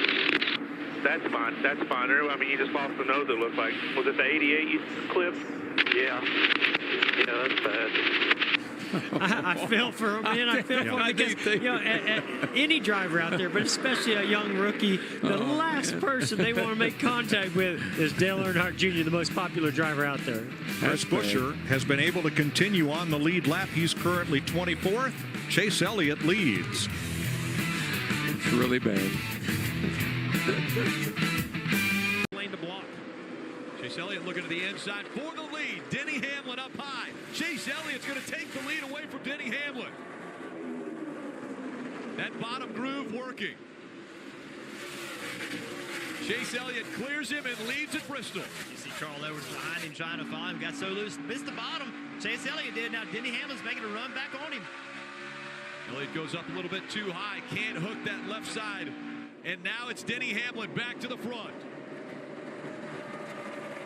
Fighting back on the outside. Chase Elliott making the middle of the track work for him. Needs to get a good run on corner exit right here. Oh, up the track goes Denny Hamlin. That opened the door for Chase to get back to the bottom right here. Kyle Busch also takes the second spot away. when Hamlin shot up the racetrack. So Kyle Busch now on the back bumper of Chase Elliott. This shot right here really shows it. This is off the front bumper of the 11. Look how dark the racetrack is right there. That's all grip. That's that resin we're talking about. But you have to get your left side tires in it. We've seen drivers miss it, and they go up the track, Marty. And that's exactly what happened to Denny Hamlin, Steve. He told me before the race, it's so sensitive. You actually have to be below that line, onto that black part of the surface. And Jeff, you know as a driver, that's very counterintuitive to what you've learned here over the past few years at Bristol. But you've got to be almost down on that apron, on that asphalt patch, to make that low line work, to make the car hook around the corner. Dave? And just completing the 14th lap, the fans showing their respect to Tony Stewart, making his final Bristol start tonight in the number 14. Chase Elliott, Kyle Busch, 1 and 2. Denny Hamlin, Ryan Blaney, 3, 4. Running 5th, Carl Edwards, Matt Kenseth is 6th. All 4 of the Joe Gibbs Racing cars in the top 6 right now. 47 A.J. Allmendinger making a nice move on the 22 of Joey Logano, trying to get him up off the bottom of the racetrack. Joey fights back to get in front of him, though, and take the position. So many of the fans were asking for a single groove racetrack. They like to see the bump and run, to move a guy out of the way. Well, right now, the bottom of the racetrack is working for everybody that can stay down there, but they've got to hook their left side tires on that rosin. Yeah, we've already seen several drivers racing for the lead make small mistakes and cost them a lot of spots. Way up the racetrack goes the 19 of Carl Edwards. Matt Kenseth fighting for position just in front of them. Martin Truex Jr., the Bass Pro Shops number 78, making the move to the inside of Carl.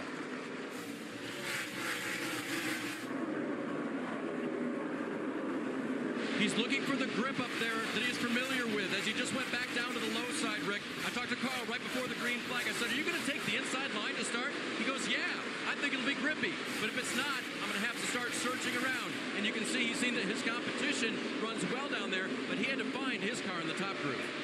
Well, Rick, that's the key. We're going to hear that word all night long, searching around, because just because the bottom may be better right now at lap 21, we still have 479 laps to go. That groove is going to continue to move around. Side by side, the 78 of Martin Truex Jr. able to clear the 58. See Jeff Gordon running in 8th. You know, I think the bottom line is an advantage to Jeff Gordon. He's won so many races, but most of those races were when the racetrack was a bottom groove racetrack. So I think Jeff Gordon coming back from retirement, sitting in this race car at Dale Jr.'s, I think this bottom line is advantageous to Jeff. Hendrick, as a team, has led only 1 lap in the 7 races prior to tonight, and Chase Elliott and a young one, Ryan Blaney, have been running up front until just now when Kyle to pit road now. Won't need as much fuel to get all the way to the end. That includes Greg Biffle, who hasn't come until now. Kelly. And this 16 team has been a little bit frustrated by their lack of speed. Greg Biffle said this is the loosest his car has been all day. The plan was for a 2-tire stop. It looks a little bit slower than they'd like there. 9.6 seconds for a two-tire stop. Out in front, it's Chase Elliott. Listen into his radio. Y'all be ready for a caution. You know it's probably coming. All good, buddy. The rain's coming. They don't want it to come. So just focus on driving here. We'll handle whatever comes at us. Nice and smooth here, man. Just drive it. Chase Elliott, a kid who might be harder on himself than anybody that's ever watched him race. As we see the 18 on pit road as well, Mike. And Ricky's been very loose in traffic throughout the course of the afternoon. They're going to make a 4-tire change here. Air pressure adjustment as well. And Sunoco race fuel, he's away, but it's been a frustrating day for Kyle Busch. Dave?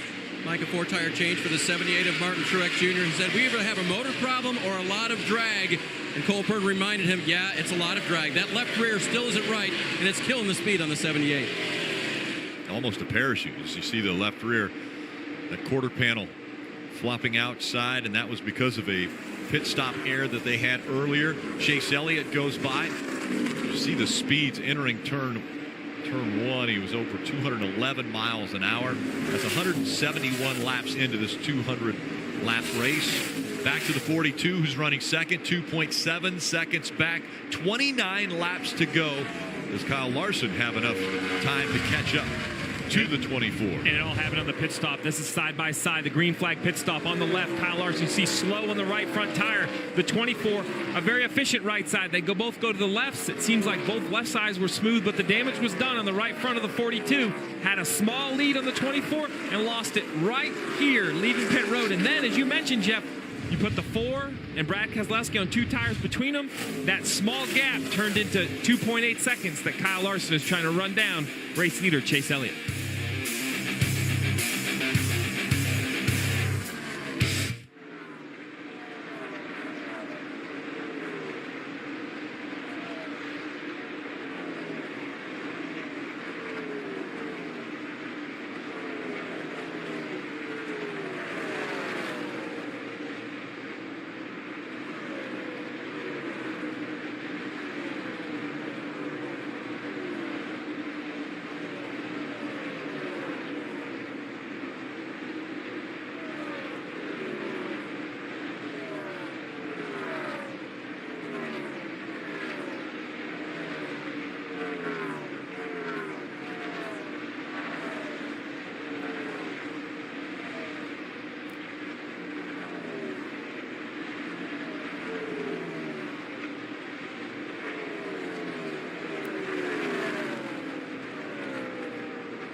Following the race, stay tuned for the NASCAR America post-race show. It's presented by Advance Auto Parts. And be sure to catch NASCAR Victory Lap at 6 p.m. Eastern, all right here on NBCSN.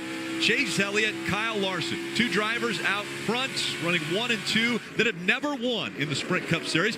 Only 1 driver has scored their first career win at Michigan. That was Dale Jarrett back in 1991. It was his 29th start when he got that first win.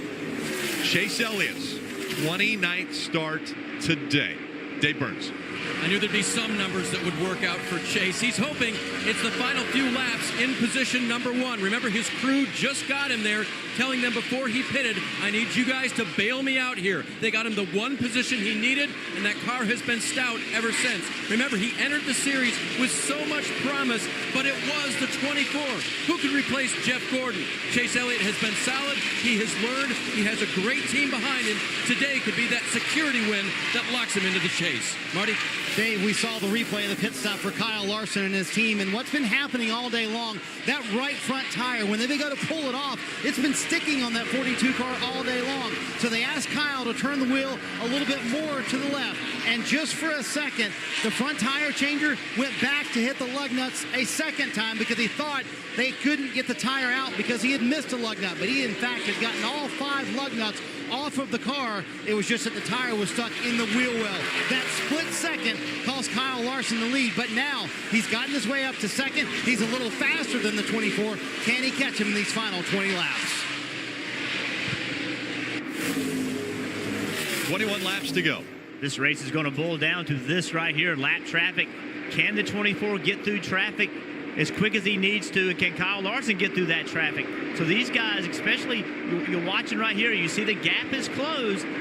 We've heard all day long how it's difficult to be in traffic with this package. So can they clear this traffic, and who can clear it the best? Chase Elliott right now the advantage, out in front of Kyle Larson. But Kyle Larson has closed the gap. It used to be 2.8 seconds, now down to 1.2. Take a look at this with Landon Castle. Yeah, while this was going on, Landon Castle had an issue on the backstretch. NASCAR's looking to see if he put down any fluid. Between that and the potential of rain that's only about 5 or 8 miles out, both the 42 and the 24 pushing as hard as they can push for these last 20 laps. This is definitely going to hurt the 42. The 6 of Trevor Bayne took the bottom lane. This is what the 24 is looking for. He had to go through the traffic. How much time is it going to take for the 42 to get through that traffic? High line for Kyle Larson, and he's got him too wide in front of him once again as he enters turn 1. He'll go through the middle and have to go all the way up the racetrack. The 83 of Matt DiBenedetto pushed him up. Trying to split the middle. When he did, he got close to the 83 and pulled the air off the 83 spoiler, and up the racetrack, Matt had to chase it. So it's kind of a bad break right there. He had all the way down to 1.3 seconds, Rick. Until that happened in 1 and 2, you see how much it stretched out. This time by, I bet it's upwards of 2 seconds the lead for Chase Elliott over Kyle Larson. Probably more as they cross the start-finish line. Now it's 2.7 seconds, the gap between Chase Elliott and Kyle Larson. We talked about traffic, and this is just a tough spot. You see DiBenedetto, he gets really loose, leaving turn 4. See right here how loose he got? Well, then that opens the door. Now his momentum is lost. So Kyle Larson sees the hole, goes right for the middle, which is the right thing to do. But again, the 83 is already loose, but as the 42 gets close to the 83, it makes him even that much looser. He gets way up the racetrack. Kyle Larson did nothing wrong there. He had to try, with only 18 laps left, he had to try to make something happen quickly. But in doing so, he pulled the air off the 83 car. Chase Elliott, the 20-year-old out of Dawsonville, Georgia. His father has won at this racetrack 7 times before. Can Chase Elliott finish it out and get his first ever win in the Sprint Cup Series as we go NASCAR nonstop? On NBCSN is brought to you by Sprint, proud sponsor of the NASCAR Sprint Cup Series. McDonald's, I'm loving it. And by Toyota. Let's go places. And welcome back to NASCAR Sprint Cup Series racing from Chicagoland. The telecast presented by Toyota. One driver going places is the 24 of Chase Elliott. Chase Elliott, after such a dominant performance early by Jimmy Johnson, Elliott was able to get by the 48 easily. And so was the 18 of Busch. He was also able to get by the 48 to get himself unlapped. So all of a sudden, Jimmy Johnson's having problems, even in the middle of the corner, how slow he is. Chase Elliott easily passed Jimmy Johnson. And when he passed him, he has pulled away to a 2.5 lead. We were wondering if there was something wrong with the 48 on the radio. He mentioned this moments ago. All right, man. Things acted weird when I let off the gas. It like goes straight. And so that was what Jimmy Johnson had as far as the explanation why the car was falling off the pace. So Chase Elliott already with almost a 2-second lead over Jimmy Johnson running in the second spot. Brad Keselowski, after the green flag pit stops, is third. He is almost 4 seconds behind Jimmy Johnson. That is Denny Hamlin and Joey Logano, the top 5. And what a moment for Chase Elliott. 84 laps to go. Race 1 of the round of 16. He qualified for the chase, driving the iconic 24 that Jeff Gordon made famous. Still looking for his first win. What would be a better race to get a win than the first race of the chase? Get that automatic bid into the round of 12. And think about what Chase Elliott is doing right here. Not only is he trying to win this race, he's also trying to prevent Kevin Harvick from having a good race. So getting in front of A.J. Allmendinger, putting A.J. Allmendinger a lap down, now has A.J. in that free pass position, keeping Kevin Harvick out of that opportunity. And with the 18 right in front of him, he could possibly get him a lap down as well. That would give him another car. And Jeff, you saw on that graphic the 2 second-place finishes at Michigan, and we saw how hard he was on himself after that second place at Michigan in August. After that race, Alan Gustafson called him into his office and said, hey, listen, I don't mind you being hard on yourself, but I also want you being your biggest cheerleader. I also want you walking in the garage area saying, you know what, I can beat everybody in here, having confidence that you can do that. That's the attitude you need to have in this chase. You need to be relaxed, but you need to be confident. How big is that for a young driver to feel like, Jeff, that he can get it done, even though he hasn't gotten that first win yet? I believe Chase Elliott knows he can get it done. I've watched Chase Elliott race late models. I've watched him race when he was 15, 16, 17 years old. This guy has talent. He has skill. There's no doubt about it. And he drives like he knows it, but he is hard on himself. He really takes time to say, what could I have done different? Is there something that I could have done that could have made us win that race or not had a bad finish? I like that in a young driver. It's not always positive. It's not always fun, but he takes accountability. And I think that's one of his strengths, and that's why he is so good. Well, and Rick, 2 cautions in 187 laps. I don't buy it. With 80 laps to go, we're going to see yellows. Chase Elliott is going to have to try to figure out a way to be better than he's been on those restarts if he wants to try to win this race. Only 3 drivers in their rookie season have ever made the chase. One of those being Denny Hamlin during his rookie season.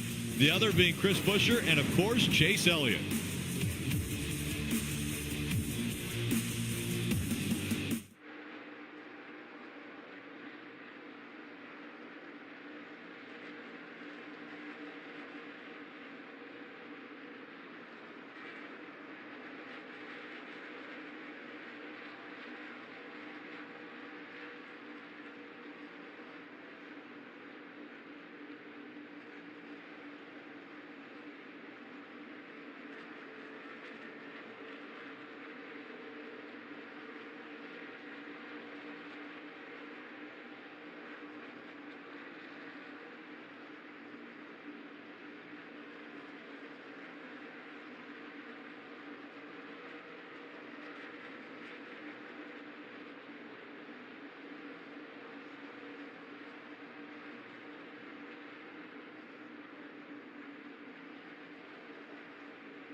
Caution has come out for the 3rd time, this time for debris on the backstretch. And so crew will go to work on getting the debris off of the racetrack.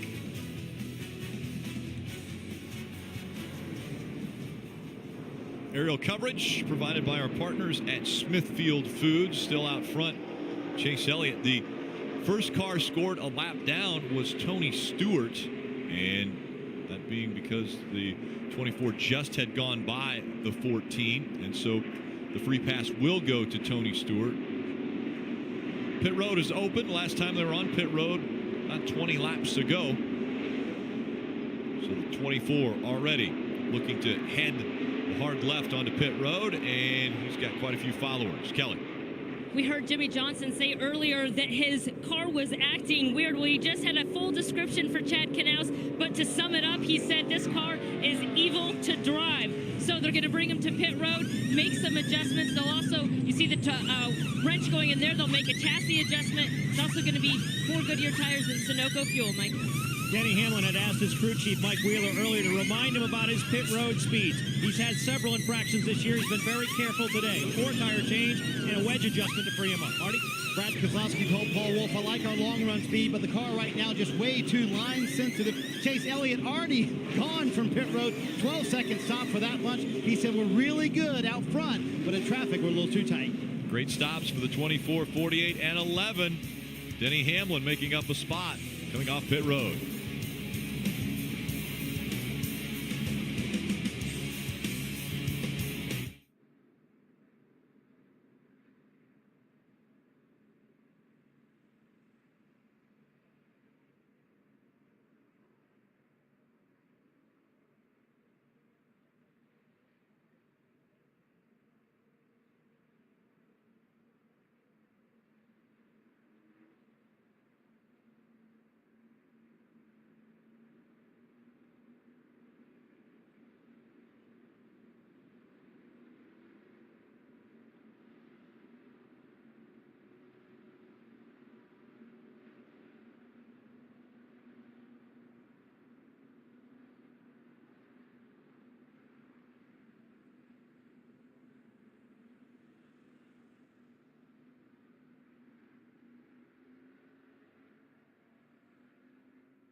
Welcome back to NASCAR Sprint Cup Series Racing from Chicagoland. The telecast presented by Toyota.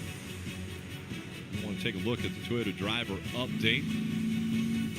Denny Hamlin running third, Martin Truex Jr. 8th, Kenseth, Busch, Edwards 10th, 11th, and 16th respectively. Denny Hamlin had this to say on the radio just moments ago about the pit stop. Nicely done. Know to work your best effort, but we don't need your best. Just keep us in this thing. I'll take care of the rest. Yeah, doing good, bud. Doing good. Good job all around. We've talked a lot about Denny Hamlin and all the penalties he's had on pit road, but you know, one of the things Denny's talked about is that, you know, he wasn't as good on pit road as some other guys were. Some other guys were better at getting in his pit box, better leaving. So he took this first part of the year and worked on that. And through that, he got some penalties, but he certainly feels that he learned how to do it better. He learned how to be better on pit road. It doesn't feel like those penalties will carry over. It was all about learning how to be better. And they were willing, because they won Daytona, they were already in the chase. They were willing to take some gambles and get some penalties to ultimately be better in the long run. With Chase Elliott out front, let's let you know how he got there. As we recap from the start of this race, the 4 and 42 having to drop all the way back. 42, a transmission change, the 4 body improvements that they had to go to the back for. And he went a lap down when the caution came out. missed being in the lead lap by a matter of inches. You see the 48 just beat him as the 78 crosses the line, and 78's right at the line. The 4 car is 2 feet maybe from being on the line, putting him a lap down. Yeah, and at that point, the Martin Truex had control of the race, but he had a right front tire issue. Had to make an unscheduled pit stop, only 16 laps into the run. You see right there all the tread missing from the tire, and then Brian Scott has an issue coming onto pit road. That gives Martin Truex Jr. the wave around. And then you talk about experienced drivers, somebody that's been there, done that. Matt Kenseth certainly fits that bill, but caught speeding on pit road, had to go to the back of the pack. Well, then Kyle Busch unfortunately joined his teammate Matt Kenseth with a speeding penalty. Kyle Busch unfortunately was under green flag pit stops and had to do a pass-through. And you can watch every Sprint Cup Series race with the NBC Sports app. Get closer with additional camera angles, driver stats, track information. It's available on mobile, tablet, and connected TVs. You can download the app, find out more at NBCSports.com/live. Kelly. We heard Jimmy Johnson describe his car as acting weird and downright evil. Well, over the radio a minute ago, it sounds like they may have figured out what the issue was. Yeah, man, these tires are all, something was way different than the rest of the race. Yeah, you can see it in them. They're all green. It's weird.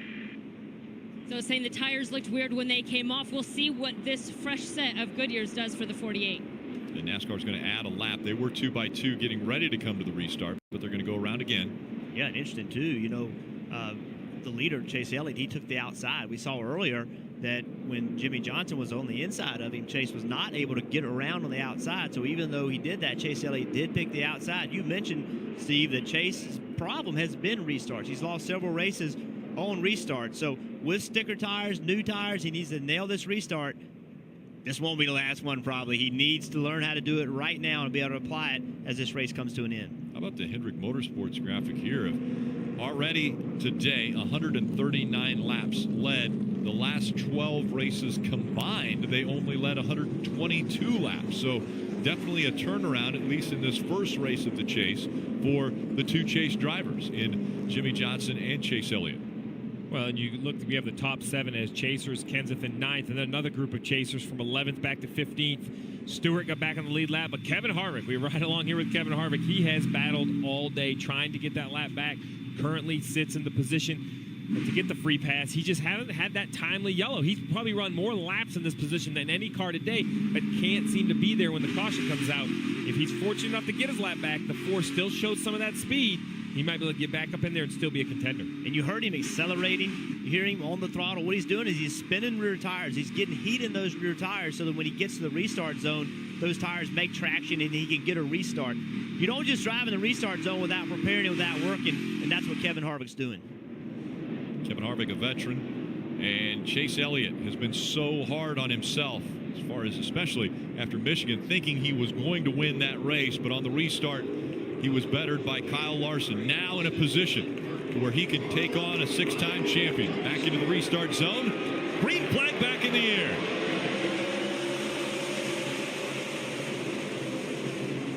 A great restart by the 48 of Jimmy Johnson.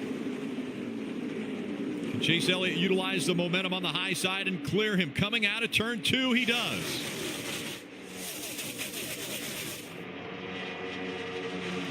It's got to be good for Chase's his confidence. He knows he can do it. He knows if he gets that opportunity to win the race, he just does. He just did it. He's just going to have to do it again. Good job, buddy. And with 69 laps to go, now 68. That's still outside of the fuel window. They'll have to come to pit road at least one more time in this race. But the race is starting to get that feel, Rick. These competitors know that it's starting to wind down, why they still have another pit stop. We saw them 2 and 3 wide down the front stretch, using the apron to try to improve their position. Ryan Blaney in the 21 making the pass on Alex Bowman. Riding along with Kyle Busch as he runs that higher line. Bowman down below. Going by, and brothers running side by side, and actually Kurt Busch ran Harvick all the way to the apron. We'll see how aggressive Kevin Harvick is now as he's trying to get by the 18 of Kyle Busch. But again, That's not for position. Kevin Harvick running 19th. He scored a lap down. But that's my point, though, Rick. If Kevin Harvick can somehow get his lap back, he just drove from what would be the 19th position all the way up inside the top 15, would be running 13th if he was on the lead lap. He just needs to get his lap back. He's running aggressively, trying to stay in that free pass position. Out in front, Chase Elliott already 0.7 of a second over Jimmy Johnson. Take another look at what happened with Harvick going all the way down the racetrack. Kurt Busch comes down. Those two are teammates, by the way. Harvick had a run in the middle of 3 and 4. Knew these guys were going to be side by side. Knew they were not going to have the momentum, so he aggressively made a move to the inside. The 41 tried to block too late. Cleared 2 cars, 1 corner. Chase Elliott, Jimmy Johnson, Brad Keselowski, Denny Hamlin, and Kyle Larson are the top 5. Kyle Larson, that's a new name we haven't seen in the top 5. Had to start last on the field today. Methodically worked his way up. He's worked up into the top 5 position. Ghost points on the left of your screen, showing where all the 16 Chase drivers are currently sitting in points as they run on the track.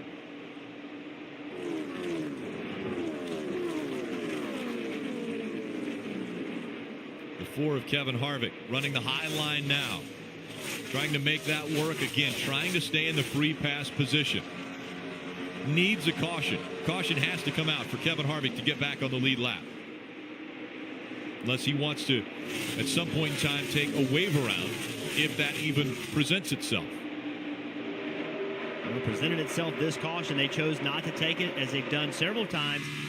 That was probably, in my eyes, that was the right thing to do. They are the fastest car of anyone that's a lap down. So they're banking that they're going to see more cautions. They can take advantage of the wave around. You never know when the cautions are going to come out, that's for sure. But with being the fastest car, I think that was the right call. The record for fewest cautions at Chicagoland is 4. Currently, only 3 cautions have come out today after 205 laps. We go NASCAR nonstop. You won't miss a thing.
First race of the chase taking place right here on NBCSN from Chicagoland Speedway. And later this evening at 6:30, the IndyCar Series racing from Sonoma, a championship will be determined. Team Penske has two drivers, Simon Pagenaud and Will Power, fighting for that title. And then it's all wrapped up with victory lap at 9:30 this evening.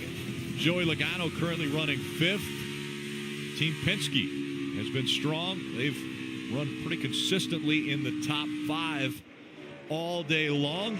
Out front, Chase Elliott has been able to drive by the 6-time champion Jimmy Johnson to take the lead, and now Chase Elliott has led 36 laps, still searching for his first ever win in the Sprint Cup Series, but has made the chase as just a rookie this season. It would be a huge win this race. It automatically advances you to the next round of these playoffs. So having your first win in the playoffs is huge.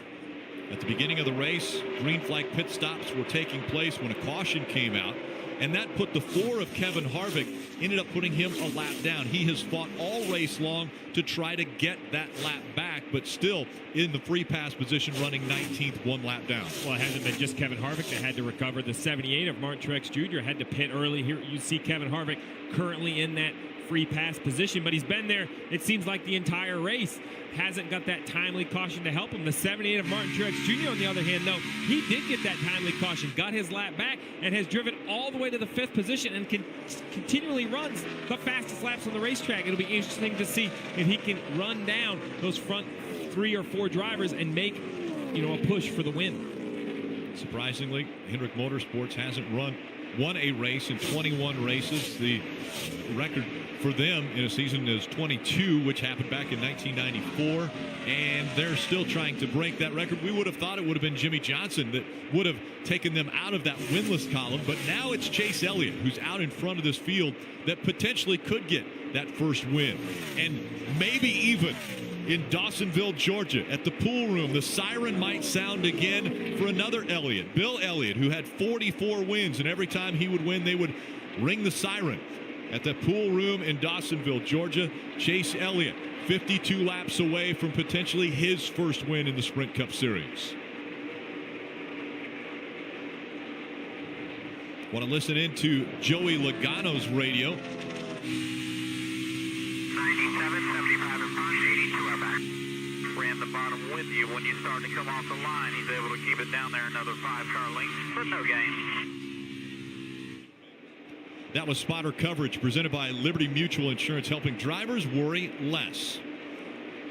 Does the 24 of Chase Elliott have to worry about the little bit of debris that's on one of the hood pins here?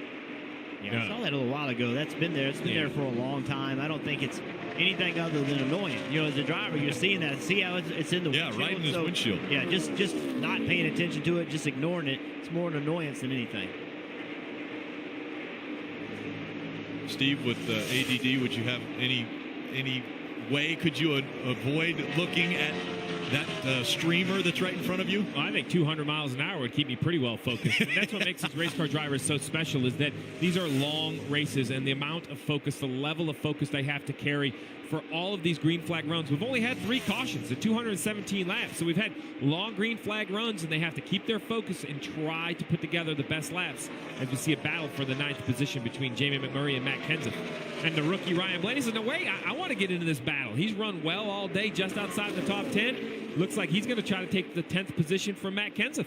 Every position matters. Every point matters. And Jamie McMurray knows that better than anyone. Wasn't able to advance out of the round of 16 a year ago. And here is the uniqueness of the chase of the NASCAR playoffs. You have 3 cars right here battling for position. The 1 of Jamie McMurray in the chase. The 20 of Matt Kenseth in the chase. The 20 of Ryan Blaney not in the chase. But if he passes either of these cars, he's still costing them points.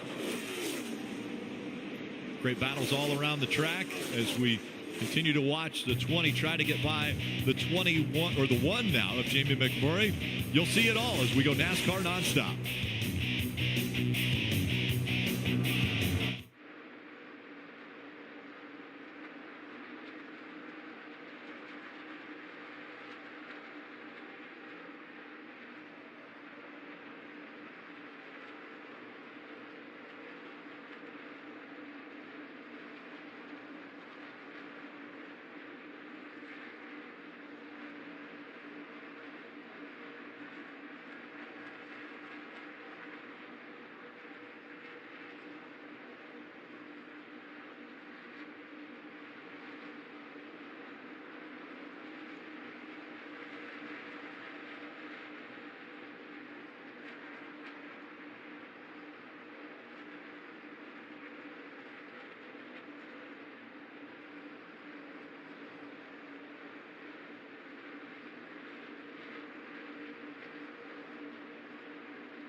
20-year-old Chase Elliott has been around the racetrack since he was born. 16-time most popular driver Bill Elliott, father of Chase Elliott, and 44 times his father has been able to win. Chase Elliott looking for his first win. He has been out front 49 laps of the 225 complete, just 42 laps remaining from Chicagoland in the first race of the chase. The gap between Chase Elliott and Jimmy Johnson, 1.7 seconds, 3.5 seconds back from him. Martin Truex Jr. It looks as though Martin Truex Jr. is definitely the car on the run. Let's talk about strategy as we are now under 43 to go, brought to you by Smithfield Foods. Well, minimize mistakes. We've talked about that. It's going to be important for the entire chase, but already today we've seen a lot of pit road mistakes, speeding on pit road. And Jeff, restarts, are they coming? If they do come, you're going to have to execute. We've had a lot of green flag racing today. Yeah, and then every point matters in the chase. We focus a lot on the guys trying to win this race, but Kyle Busch, Jamie McMurray, Kurt Busch, Carl Edwards, all these guys, 12, 15, 16th, they're still racing points, trying to advance into the round of 12. Martin Truex Jr. was a lap down, was able to fight his way back, and now Martin Truex Jr. running in the top 3 and can see the 24 of Chase Elliott now. And we've seen this team. They've been in it. They've had issues throughout the year. They've had a lot of races where they've had the fastest car, but have found ways, through mistakes or sometimes not fault of their own. But they have speed to recover, and that's what they've done today. They had problems, but now they've gotten themselves within 3.5 seconds of the leader, and they're fast enough. If everything goes their way, they can get back to the lead and have a shot to win this race. Getting ready for green flag pit stops. Before that, let's go through the field. We'll start with Marty Snyder. And Rick, those green flag pit stops could be coming quickly. Chase Elliott quiet this entire run once he took the lead. He just came on the radio a moment ago, told the team, I'm pretty good right here. I don't want any changes on this stop. You bring your best car to the first race of the chase. This is the car that almost won Michigan twice, Kelly. A fresh set of Goodyear tires seems to have cured the ails of the 48 car. Jimmy Johnson has mostly been quiet on the radio, although just a minute ago he said he was starting to get a little bit free. The team has been happy with his lap times, although they said, watch out, there's some fast cars coming. In particular, Dave, that 78. At the beginning of the run, Kelly, he said, we're a little too tight taking off. And then about 5 laps later, Martin radioed his crew. Here we come, he said. He's picked up 5 spots since the restart, Mike. Dave, the 11 team's victory in Richmond last week was a big one for them. Crew chief Mike Wheeler said it validated their regular season, something they didn't really feel very good about because they were in R&D mode, most of it. After winning the Daytona 500, they tested most of the season to get ready for this part of the season, the playoffs. He's been very quiet over the course of this run, pretty happy with the race car. Marty?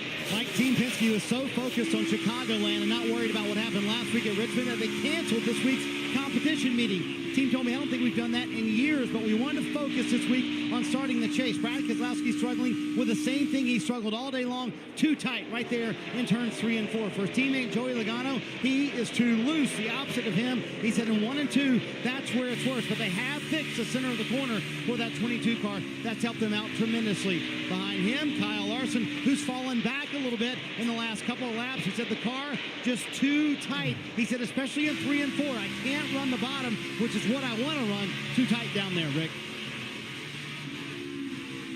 Riding along with Kyle Larson right up against the wall. Kyle Larson rebounding again after having to start at the back of the pack, already up to 7. Really, the question now, Rick, is very simple. We are on a 34-lap green flag run. There's 35 laps to go.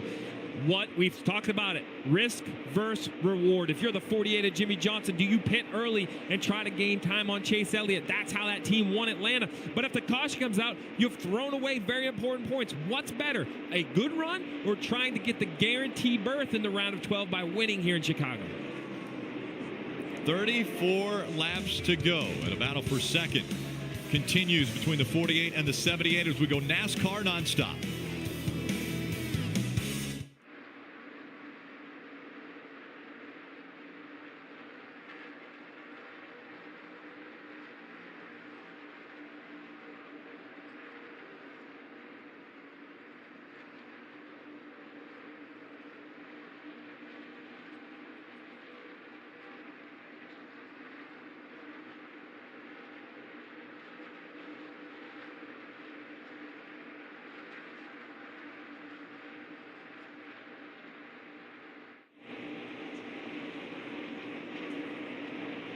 And green flag pit stops are underway here at Chicagoland. That's the 48 of Jimmy Johnson. His car was a little bit free. You saw the wrench go in. They made a chassis adjustment. It'll also be 4 Goodyear tires and Sunoco fuel as green flag stops are about to get busy down here.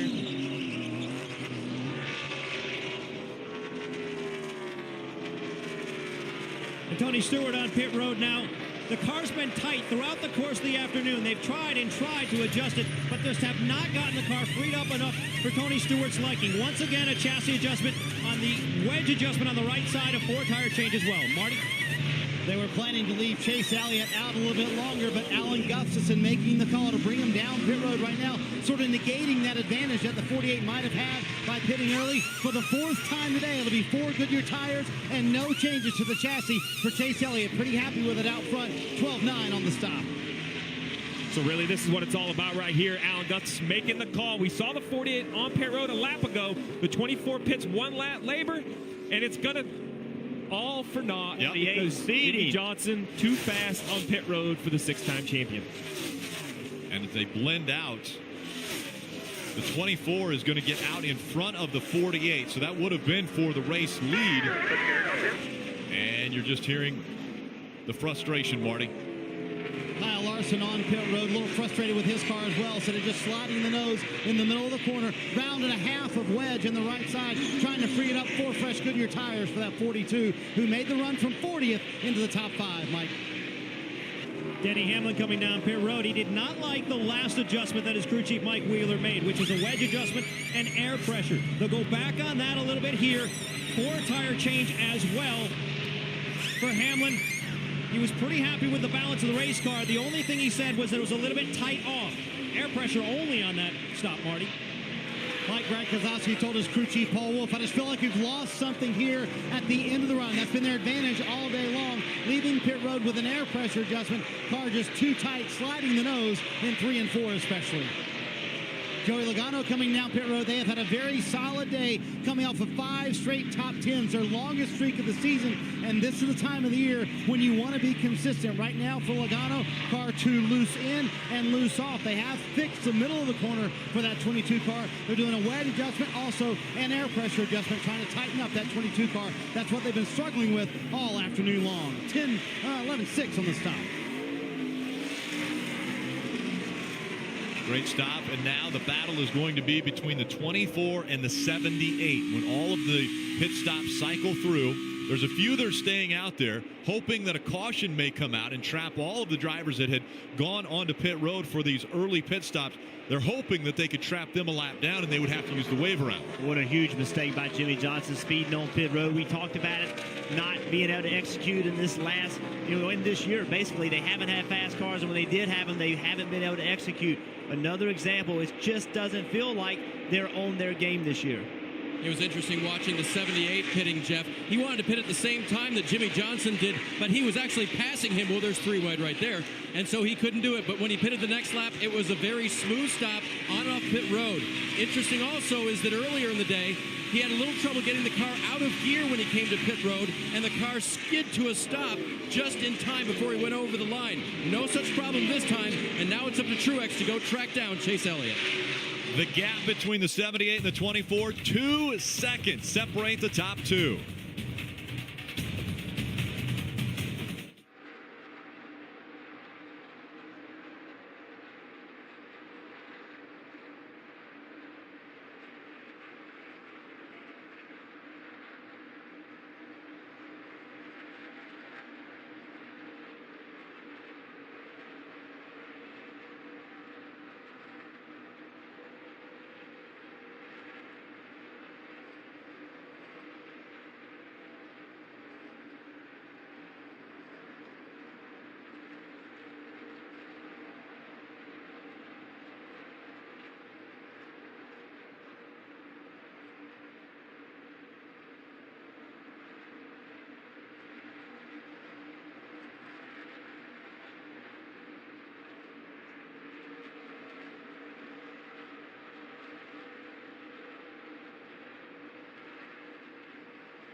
You're watching NASCAR Sprint Cup Series racing from Chicagoland. Telecast presented by Toyota.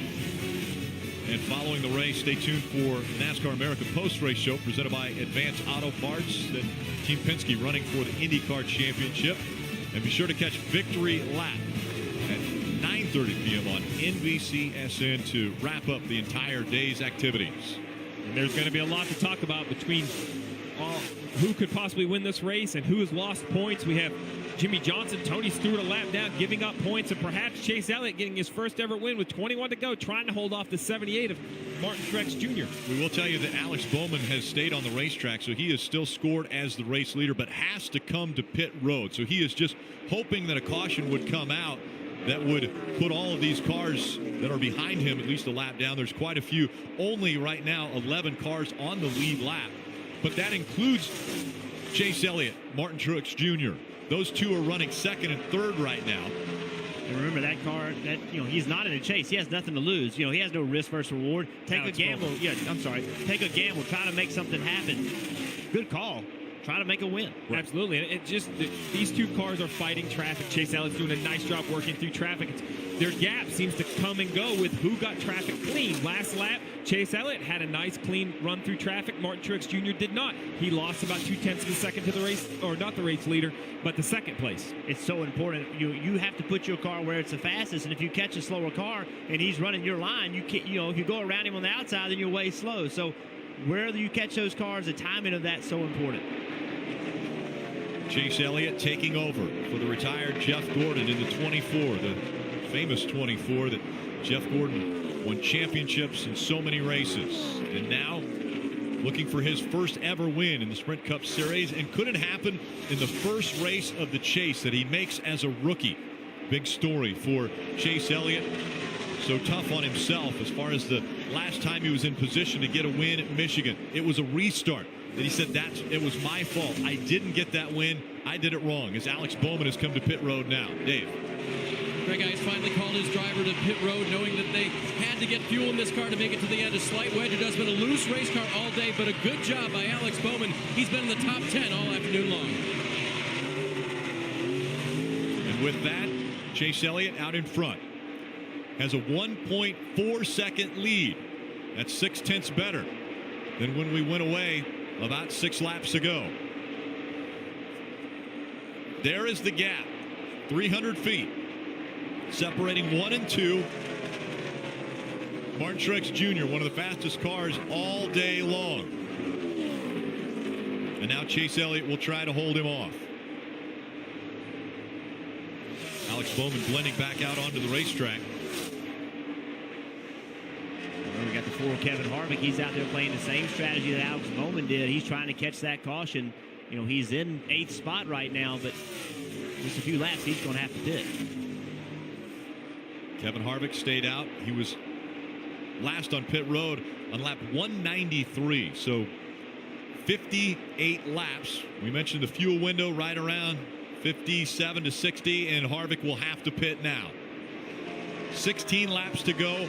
Every point very important for all of the chasers. And right now, Kevin Harvick not having things fall his way as he's back on pit road. Kelly. Yeah, not the start to the chase that Kevin Harvick was looking for. He worked his way up through the field after starting from the rear and then had a poorly timed caution while they were on pit road. They tried to stretch it as long as they could this time around, hoping a caution would come out. It did not. They went as long as they could. You see right there, it was just a 4-tire and fuel stop for Kevin Harvick. The gap, 1.6 seconds separating Elliott and Truex Jr. as we go NASCAR nonstop.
the gap between Chase Elliott, Martin Truex Jr., 250 feet.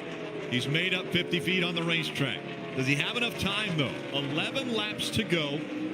Chase Elliott looking for his first win. Martin Truex Jr. wanting to start out with that free pass into the round of 12. Jeff Gordon on top of the 24 pit box, making that number famous for Hendrick Motorsports. Marty. And Rick, nobody has won in the number 24 except for the man on the left side of the screen. That may change in 11 laps. Chase told me earlier this week he has leaned on Jeff Gordon, and the fact that Jeff has been in the car this year has been a tremendous help to him. But in the last few weeks, he's asked him about his experience last year in the chase. Remember, Jeff Gordon won a must-win race at Martinsville and went on to battle for the championship at Homestead, Miami. He said, that experience is huge for me to lean on. So far, though, Dad Bill and Mom Cindy not around. They're sitting in Chase's coach, I'm sure nervous, pacing right now as their son 10 laps away from a win. Rick Hendrick watching on. Can Chase Elliott hold off Martin Truex Jr. and get his first career win? Well, he needs to keep doing what he just did right there. A great pass on Casey Mears in the 13 without giving up lap time. As we see the 78 of Martin Truex Jr. start to climb the hill, starting running the middle and the top groove. He has to find something. He can't follow the 24 around the bottom. He has to try to find a place that the 78 has a little bit more speed. The gap closing just a bit, though. It was over 2 seconds between the two. Then it got down to 1 second the last time they went by the finish line. And now with just 8 laps to go, the gap 9/10 of a second. Dave. And Rick, the theme once again today for Martin Truex Jr., overcoming. But this team does that every week. Remember, it's based in Denver, Colorado, so they've got to take their hauler from way out west back to the east. It was kind of a break this week coming to Chicagoland, but overcoming the theme today and certainly all year long for this group from Denver that just seems to try harder and find a way to get to the front. And interesting, the 42 of Kyle Larson on pit road now. They go to the right side to change right side tires. Marty. And Rick, it's a right front problem. Kyle said it feels like the right front is going down or going away. So just to be conservative, remember, battling for a championship, Chad Johnson made the call to bring him to pit road in case that right front was indeed going down. I like that decision. We saw last year with the 4 flat tire cost him a lot of points. While pitting will definitely hurt Kyle Larson, it'll be nowhere near as big a hit as if he does have an issue on the racetrack. You just hope when you come in you find something wrong. Yeah. You know, that's the scary part as a driver. You complain, you say something's wrong, you come in, they take the tire off, and they find nothing wrong. And that's just such a difficult position for the driver to be in. Every point matters. And right now, most important for Chase Elliott is the possibility of having the pass into the round of 12. A win, and you advance.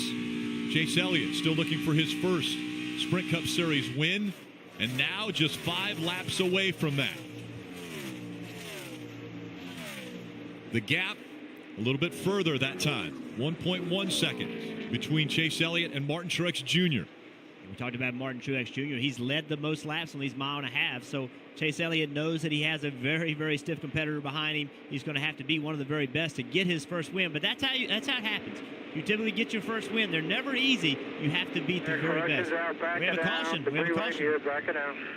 Caution.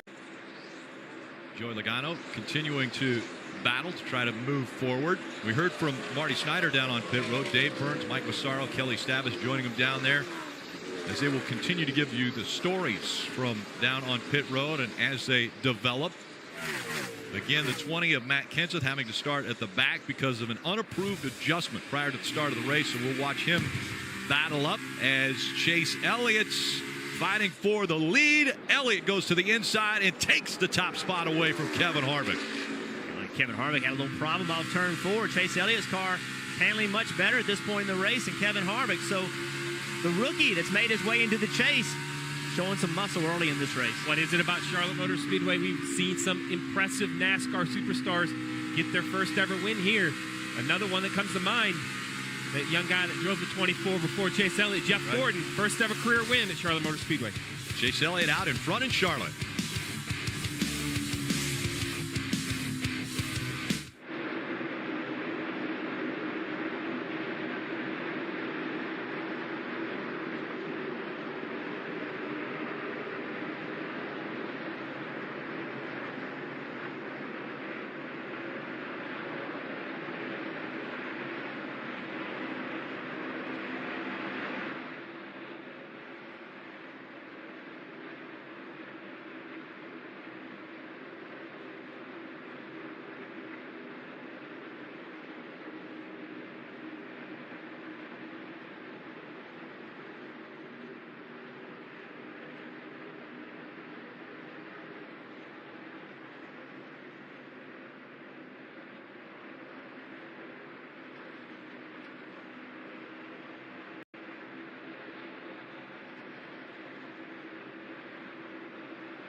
NASCAR on NBC is brought to you by Bank of America. Life's better when we're connected. Sprint, proud sponsor of the NASCAR Sprint Cup Series, and by McDonald's. I'm loving it. Welcome back to Charlotte Motor Speedway. Out in front, it is 24 of Chase Elliott. A young 20-year-old has still yet to find victory lane in his Sprint Cup Series career. Has won a Xfinity Series championship, but yet to get that first win, although he is one of the 12 drivers still fighting for a championship. The 48, though, with 6 championships, definitely had his hands full as we went to commercial break. Yes, he did. You see, he drives to the bottom of the racetrack in turn 1, gets to the bottom, and no longer can turn the car. Obviously got really loose right there and had to chase the car up the racetrack. Allowed Denny Hamlin in the 19, also Carl Edwards, to get by him. So a little bit of a handling issue right now. He did end up getting back by Carl Edwards, but obviously nobody's real happy with their cars right now, except for maybe Chase Elliott. Now, Jimmy Johnson obviously knows how to get around this racetrack. Most of all time, as far as wins go at Charlotte Motor Speedway, 7 wins for Jimmy Johnson here. Sprint's network reliability now within 1% of Verizon. Switch today. You can save 50% on most Verizon, AT&T, or T-Mobile rates. Visit a Sprint store or sprint.com/network today. Mike. And Rick, just to add to your statistics in regards to Jimmy Johnson, not only does he have 7 victories here, he's led over 1,700 laps on this racetrack. Suffice to say, it's been pretty good for him. So far during this run, he's been saying the car's been a little bit tight, a little bit edgy, and as you saw, free everywhere. But going into the race, felt pretty comfortable with this racetrack. He knows this is a place where he can make some ground and build a cushion as he heads into the round of 12. Rick, I think when you look at the 48 of Jimmy Johnson, this is a team that has won 6 championships in the chase format of 10 races. But in the elimination format of the chase, he's never advanced out of this round, never made the round of 8. So he has to have, in my opinion, Jeff, there has to be more pressure on this team to have such a great career, such a resume, but to never advance. And then you add on top of that what's happened to him this year. While leading races and running well, they've had continuing issues on pit road that have cost him. So speeding while having a good run in Chicago, leading the race, they got penalized. Then comes down pit road. You know, this has been a continuing problem. Comes down pit road at Dover. Wants to get in his pit box. You see on the right-hand side of your corner, there's a pit crew member that's on pit road too soon. Another pit road penalty. So we talk about Jimmy Johnson, a 6-time champion, and how good this race team is. They've got to clean these mistakes up. They've brought more speed, Steve. They've brought more speed to the races, but they haven't been executing it on it. Jeff, you brought up a great point at the start of the show in the fact that this is most certainly the 12 best drivers that we have seen fighting for a championship since this format has been put in place. So not only does he have to be on his game each and every week, but he's competing against 11 of the best in the sport. You can't make mistakes and hope to advance. Well, he is competing against the 11 best. And people say, why do you call and the competition caution has now come out. We were expecting this. So the competition caution comes out every. Well, the first thing he needs to do is just pay attention to himself. Don't let the 18 suck you into doing something. You're the leader. You control the restart. You're the one that takes advantage of being the leader. So when you get into the restart zone, just do what you do. Don't let the 18 talk you into doing something that you don't want to do. They'll come into the restart zone, and it is Chase Elliott's option as to start early or late in this zone. Green flag back in the air.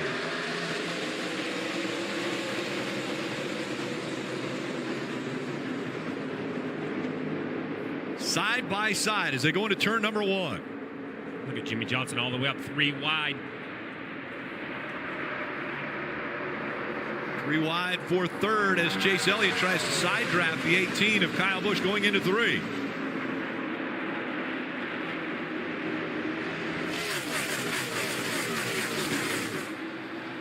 And Chase Elliott will hang on to the lead. So check the box of a good restart for Chase Elliott. You can see how these restarts, how crazy they are. This is a chance to pick up spots. You have to be exceptionally aggressive. But the guy that's not fighting in there that we saw working his way up was Matt Kenseth. See the 47 making a move on the 4, but Matt Kenseth got penalized early in the race, had to go to the back, got penalized again, had to go to the back again. Cannot continue to have those mistakes. Well, another car, we didn't get a chance to show it to you live. The 2 of Brad Keselowski had a little problem with traffic on pit road, got blocked at his pit stall, currently in the 20th position. So not a major issue for the 2, but he's just going to have to stay calm. Riding along with Kevin Harvick, looking out of the Busch Beer onboard camera. Yeah, looking at A.J. Allmendinger. A.J. Allmendinger, there's a team that did not make the chase, sort of underperformed this year, did not run the way you expect them to run or they wanted to run, and having a really good day today. Drove away from Kevin Harvick right now and into the top 4. And I wonder, you have to look at the lack of practice. The 47 and A.J. Allmendinger had speed on Thursday, in the first day of practice. But without the practice on Friday, did it catch some other cars off guard? Did they not have time to catch up to the 47? Good run so far using what he showed on Thursday. You had mentioned the 2 and issues on pit road. Let's go to pit road and Kelly. Yeah, remember, Brad Keselowski, the only driver to finish in the top 5 all 3 races in the first round of this chase. He started 20th. Told me he felt like they could make up some of those positions on pit road, but during that competition caution, a little bit of trouble. Here's what they said on the team radio. No, it was kind of painful there. We only lost 2 spots with all the traffic. We'll be all right. Good time. It's a long race. It's going to cycle out. Just got to be patient.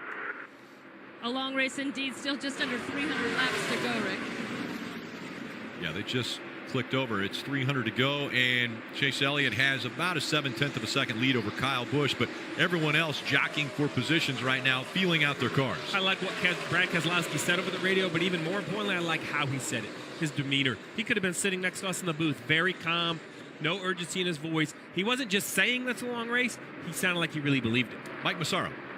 Well, Rick, so far during the chase, Jimmy Johnson has led over 200 laps, but does not have a victory to show for it, thanks in part to some miscues on pit road. So you can't really blame them for being a little self-conscious going on to pit road the first time down today.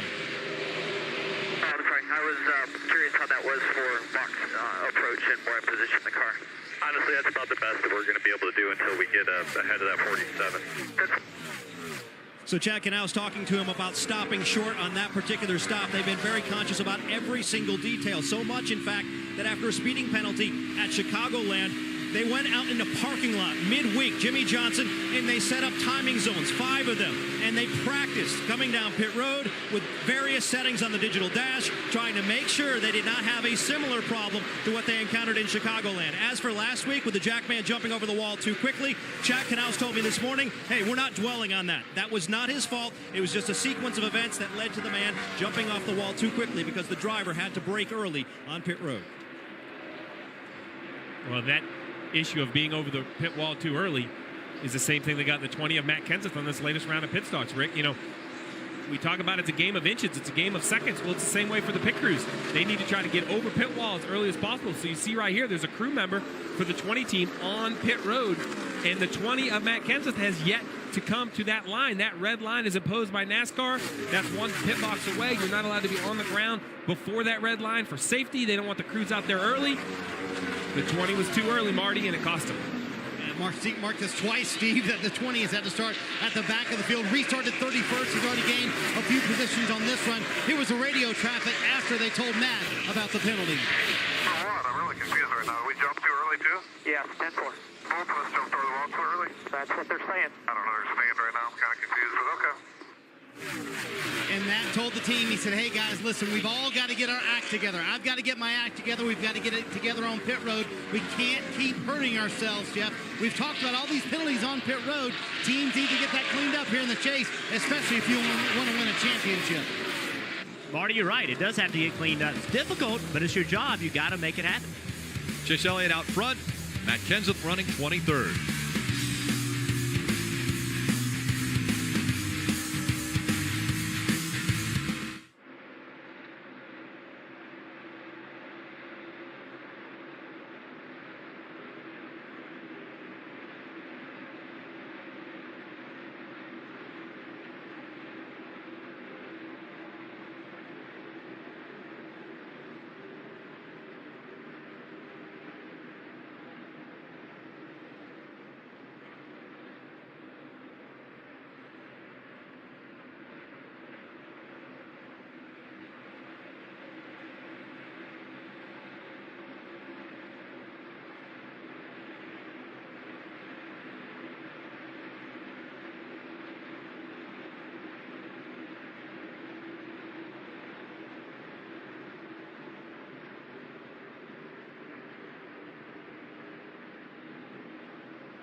Sunday Night Football is live from Lambeau Field. Aaron Rodgers and the 2-1 Packers host Eli Manning and the 2-2 Giants. Dan Patrick, Mike Tirico. They host Football Night in America beginning at 7 p.m. Eastern, only on NBC. Good battles taking place on the track all the way around this mile and a half. 24-degree banks in the turns track. Chase Elliott out in front of Kyle Busch by a pretty good margin now, 2.2 seconds. He's been able to put this one almost in cruise control and start lapping cars. Right now, there are 36 cars still on the lead lap. Just went by Cole Witt to put Cole a lap down. Want to listen in onto some spotter communication from the 2 team. 77 to an 81 in front. 90s and flats behind you. No worries behind you. Look ahead. Fair to say that a tire fuel run will be 60 to 65? I'm starting pace probably around 50. Simple. So that was spotter coverage presented by Liberty Mutual Insurance, helping drivers worry less, and a lot of numbers thrown out there, guys. Yeah, quite simply, they were just giving Brad how fast he is compared to the guy in front of him and to the guy behind him. So you heard those numbers, and basically he was a tenth quicker than the guy in front of him and 10th quicker than the guy behind him. So no need to look in the mirror. Pay attention to what's in front of you. Focus on what's in front, and nothing's coming from behind. Yeah, and then Joey Meyer, the spotter, very wise on top of the roof, trying to understand the whole layout of the race. Asked Paul Wolf, the crew chief, roughly what's the fuel run? How long do we expect cars to run? Paul let him know when he thought cars would come to pit road. That'll help Joey manage this race for Brad Keselowski. Let him know, are they closing in on their pit stop, whether he should perhaps push his driver to run harder or just try to get him to relax to get to the next pit stop. One of the things that has changed because of digital dashes this year is that drivers actually see their lap times. So they can look at their lap times and understand if that was better than the last one, because they're constantly searching around the racetrack for grip, trying to find the best line. That is exactly right. And it's a great tool the driver has. In the past, you were always getting times from your crew chief or from your spotter. And as you moved around the racetrack, you would determine if what you did was better or not. Now you just simply look down at the dash and come to that conclusion. You do not have the times of your competitors. You only have your time, so you can only compare yourself to yourself. So when we heard that spotter giving times, it was a comparison to other cars. Riding along with the Chevy onboard camera here of Chase Elliott as he is out front again by 3 seconds now. Let's go through the field, brought to you by Carl's Jr. We start with Kelly Stavist. And Chase Elliott now the only rookie left in this chase, and his crew chief Alan Gustafson telling me this morning that lack of experience might actually be a positive. He said sometimes ignorance really is bliss. He doesn't really know what to expect. They feel like they're a team that has nothing to lose, but has all the equipment and the driver to go out there and win right now. They're happy with the lap times Chase is putting down. They're just telling him to take care of his car for a long run, Dave. Kyle Busch loves Charlotte Motor Speedway, and why not with 14 career wins here? But all of those wins came in other series. Now, the way he's running today, Kyle certainly could break through finally in Sprint Cup today and maybe make an early break for the round of 8 in the chase. Alex Bowman didn't have the best initial start on the afternoon. I checked in with his team, and if he had any comments about that, he didn't say anything on the radio until about 10 laps later when he simply reported the handling condition of the race car. Very professional move for this young driver. Marty? Dave, Kevin Harvick had a race car that was loose in the very first run, but now a little bit better on this run so far. He told Rodney Childers, you know, last year in the chase, he was famous for that line. He talked about the Toyota saying, we're going to, quote, pound him into the ground. This year at the beginning of the chase, he said, you know what? I'm not worried about other teams. I'm focused on our race team because I feel like we have the speed to get it done this year to be able to win a championship. And our experience over the last few years, also a tremendous help for this race team. Kelly? Carl Edwards had just one top 10 finish in that first round of the chase. His crew chief, Dave Rogers, telling me it was, quote, pitiful. He said, I hate that we had to just survive that first round. No one is satisfied, but there is no internal frustration, no finger pointing. We're all in this together, and we know we have to get better. They said they are out here to win this race today, but he also pointed out, hey, if we can put together a string of top 5 finishes, we know we'll advance to the round of 8. He's running 5th right now. Kyle Larson got knocked out of the chase at Dover last week, and so I checked in with his crew chief, Chad Johnston, about it. Did you guys talk about it? What was the takeaway from that? He goes, we're sad that we're no longer in the chase, but we're okay that we got knocked out on execution, not speed. Our performance was very, very good. We'll work on the execution, Mike. Dave, Jimmy Johnson celebrating an anniversary of sorts here this weekend. It was actually 15 years ago this weekend at this very track where he made his Sprint Cup debut. Finished 39th that day. Things have gotten a little bit better since. 6 championships and 7 wins at this racetrack. He feels pretty good about it right now. He told me before the race, he said, we're not dwelling on the mistakes we've made in round number 1. Eyes forward, let's go race and get it done here at Charlotte once again. Marty? Mike, when I talked to Todd Gordon, the crew chief for Joey Logano earlier this week, he said, honestly, I feel like the 2 most important races in the chase, other than Homestead, Miami, Charlotte, and Kansas the next 2 weeks, because you've got to win to not worry about Talladega. The 22 team has won this first race in the round of 12 each of the last 2 years, hoping they could do that again today. Behind him, Martin Truex Jr., maybe a little bit of surprise at the 78, struggling a little bit this afternoon, right now in the 9th position, as Carl Edwards, his corporate teammate, said, no doubt, Martin Truex Jr. is the rabbit we're all chasing right now. Truex told me, though, that's a little bit different for our race team. We're used to flying under the radar, but we're still acting like we're underdogs, like we have something to prove, Mike. A.J. Allmendinger definitely has something to prove. He's not a chaser. Racing with plenty of motivation today, however, and a bit of a heavy heart. Chip Warren, a longtime NASCAR official, who began his career with NASCAR in 1978, passed away after a battle with cancer on Wednesday. Most recently, Warren had been a member of the marketing team with JTG Doherty and the 47 team. The 47 team paying tribute to the man today with a decal on the C-post of that race car, trying to turn in a very good run here so far, running inside the top 10. Rick? Thanks, Mike. A great run for the 47 early in this one. Again, it's Chase Elliott out in front, leading by 3.5 seconds.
Charlotte, the pit stall's 4 feet shorter than Chicago.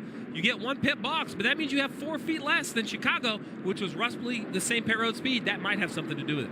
Chase Elliott once again has chosen the inside line. Kevin Harvick on the outside for the restart.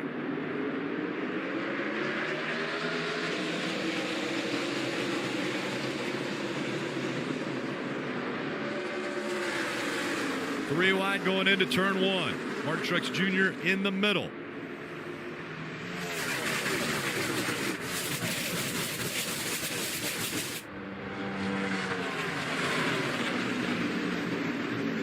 Joey Logano in the 22 on the inside, the 11 of Denny Hamlin trying to make the middle of the track work through 3 and 4. Did a really good job right in the middle of the corner. You saw him carry a little bit of speed, just enough. I think he's going to clear the 22. Not quite. As they're going to turn number 1, is there a preferred line around this track? Is it down at the bottom? Is it the middle or the top? Well, I think on these restarts has a lot to do with what's going on in front of you. If you can get clean air, then I think whichever, if they're all on the bottom, I think you want to be in the middle, not way up at the top, but at the middle of the racetrack. You saw it did not work for the 11 of Denny Hamlin, though. Joey Logano was able to clear it. Here comes the 48 of Jimmy Johnson working to the inside of that 11 of Denny Hamlin. We ride along with the Chevy on board of Chase Elliott. Looking back, excuse me, that's not Chase Elliott, that's Joey Logano that we're riding along with. Chase Elliott out front, Kevin Harvick running second. Edwards, Kyle Busch, and Kyle Larson the top 5. Logano, Johnson, Hamlin, Allmendinger, and McMurray the top 10. And look at this battle right here between the 78 of Martin Truex Jr. and 2 non-chasers, the 5 of Casey Kane, the 21 of Ryan Blaney. I really believe when it comes to these restarts, especially early in the race, only 74 laps in, the advantage has to go to the non-chasers, Rick. They can push the issue. They know Martin Truex Jr. has more to lose than they do. You can almost lean on that guy a little bit, Jeff, and force him into letting you go. Yeah, you have to be wondering what's going through Martin Truex Jr.'s mind right now. Remember, in this spring race, he led 392 of the 400 laps. He dominated the race. He won last weekend. He stuck it back in 14th and has shown no signs of moving forward. So you have to wonder, is Panda going to start to set in, or are they going to have to start making major changes? This is not the speed we've seen from this team so far in this chase. And as you talked about at the beginning of the race, Steve and Rick both, this race is hugely important because Talladega's looming. And Jeff, they've been struggling with a race car that's extremely tight, and it just doesn't seem to be getting better. Cole Pearn's made several changes on this race car. In fact, Martin told him a moment ago, it's gotten worse, if anything, struggling back there in the 14th position right now. And this is the car that led all those laps here in May. It's also the car that won Chicago a couple of weeks ago. Amazingly enough, it also ran Pocono. They're going to retire it after this race. I asked Cole Pearn, if the car's been that good, wouldn't you want to keep it around? He said, nope. These cars have a life cycle of 3 to 4 races. That's it. We have brand new cars coming. Even though cars may win races, we don't necessarily are able to keep them around. So they're going to retire this car that had so much success here in May after this race, Mike. Marty, Alex Bowman has just left the care center. Good to hear that you're okay. We saw it looked like a tire was going down. Any idea why? Yeah, we didn't hit anything. Nobody's fault. Just must have run something over. So really unfortunate. I hate it for all the guys. Everybody at Hendrick Motorsports brought a great car to the racetrack. I think it's Alton, Greg, and all the guys for working hard. It's really unfortunate. Hopefully we'll get back out there salvage some spots. An awfully disappointing ending to the day, Rick, after having a career best finish just 2 races ago at Chicagoland. Yeah, and he had been so strong even in the practices or the practice that was run and then qualifying, able to qualify up on the front row. So a lot of speed showed out of the 88 team and Alex Bowman behind the wheel, but unfortunate that he is already out of the car. Yeah, he's shown a lot of speed in every race he's been in. I don't think he's finished as well as he's run in any race that he's had an opportunity to race this year. So a lot of talent with that young man. See, as this race goes along, if he can find a way to get those finishes. We always mention about in-race adjustments. Well, as we're on board here with Kevin Harvick, you see Chase Elliott with a big entry into turn 3, Jeff. That kind of took my breath away as late as he turned into that corner. You see the lead under 1 second still. Seems like there's 4 of Kevin Harvick. Rodney Childers on top of the pit box are making good adjustments. The first 2 runs, the 24 kind of took off the front of the field, extended out to a 2-second lead pretty easily. Here in this run, having a little more trouble getting away from Kevin Harvick. I always get a little bit nervous for the car that dominates a race early on a race like this where we had a lot of rain, no rubber on the racetrack. The racetrack is going to change so much. In many cases, the guy that runs so well early cannot run well later because his setup is not adjustable enough to get it where he can run well later. So we'll see if the 24 and Chase Elliott can keep up with the racetrack. And Jeff, as we ride along board with Kevin Harvick, we talked to him in the pre-race show about the adjustability that needed to be in the race car today, the questions with the racetrack after the rain all weekend long. Harvick, after 2 adjustments from Rodney Childers, told him it's going the right direction. We are certainly running well now in the 2nd position, riding along with him right now. And he said, you know, I've been hearing a lot more in this chase than ever about points racing. You see a battle back behind them between Kyle Larson and Kyle Busch. Harvick said, I don't believe you should points race in this chase. I think you should stick with trying to get wins. We went for that win in New Hampshire. How big was that for us at Dover when we then broke a track farm out the very next week? So as he pointed out, Steve, you've got to go for those wins when you have a shot to get them because you never know how valuable that win could be. They learned that last week. Well, you're absolutely right. While only 3 drivers will have the opportunity. There are only 3 races in this round, Rick, so only 3 can win a race, so points are still going to matter. But as Jeff, you've pointed out all afternoon and will continue to point out, with Talladega being race 3, only the winner of Charlotte and the winner of Kansas is really going to sleep good Saturday night before Talladega. Chase points as they run on the left side of your screen. Again, very early in this round of 12, but at the same time, so important that you have a good run at Charlotte and Kansas with Talladega looming. Chase Elliott having a great run out front.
Chase Elliott, son of Hall of Famer Bill Elliott. Bill Elliott won at this race twice, and now at 20 years old, from Dawsonville, Georgia, the son of Awesome Bill from Dawsonville, and he is out front.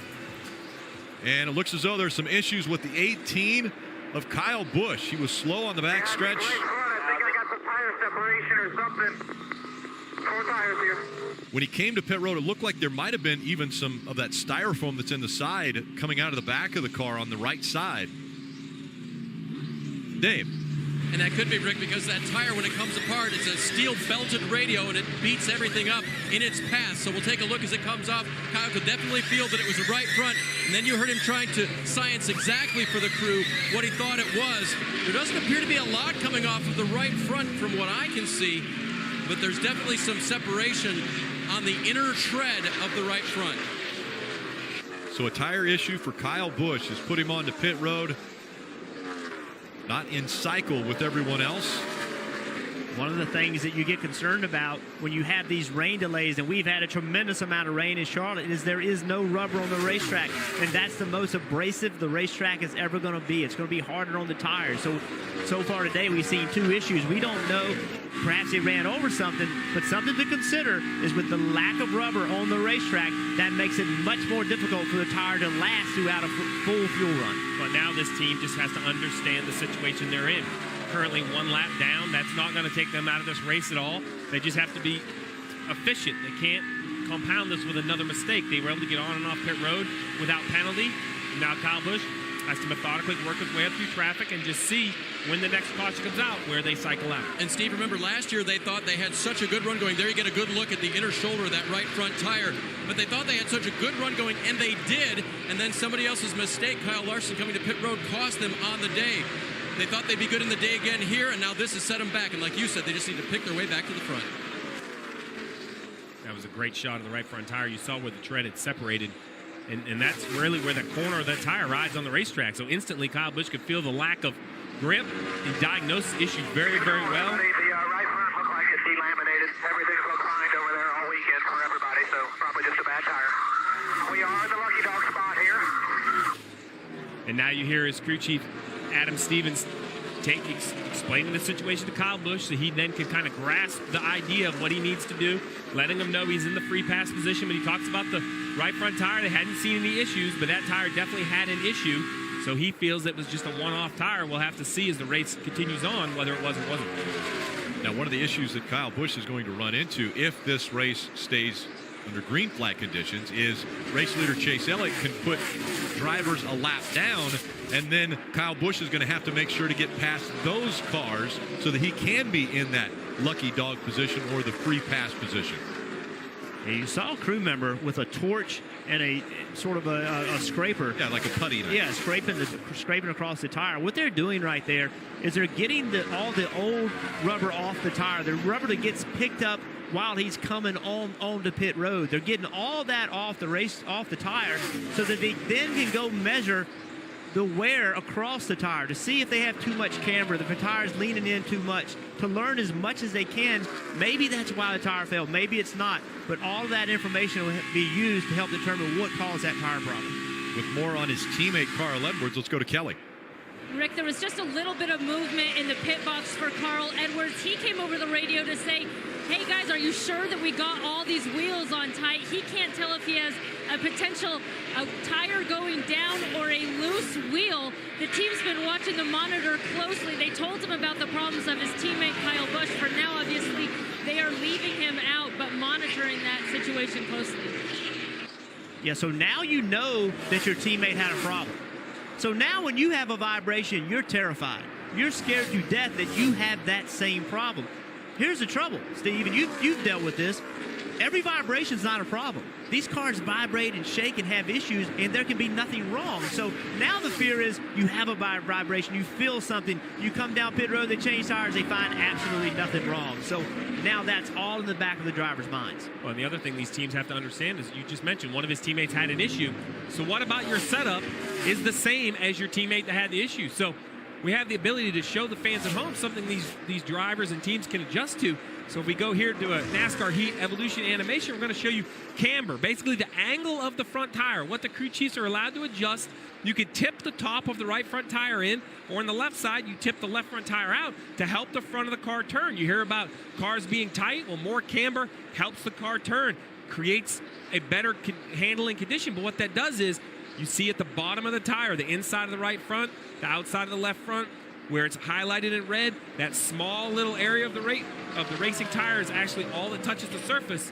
That can force a tire issue.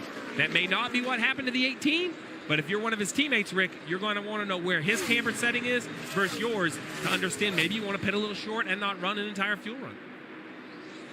And again, that NASCAR Heat Evolution, that's in stores now. You can pick up your copy today and play along. Race against some of the best in the world in these stock cars as we see Kyle Larson chasing after the 11 of Denny Hamlin. Larson in the 42 with the big target on the front hood of that car. Riding along with Denny Hamlin and the Coca-Cola onboard, looking back at the 42 of Kyle Larson as we're watching the Bank of America 500 from Charlotte Motor Speedway. 101 laps already in the books, and Chase Elliott has led 88 of them.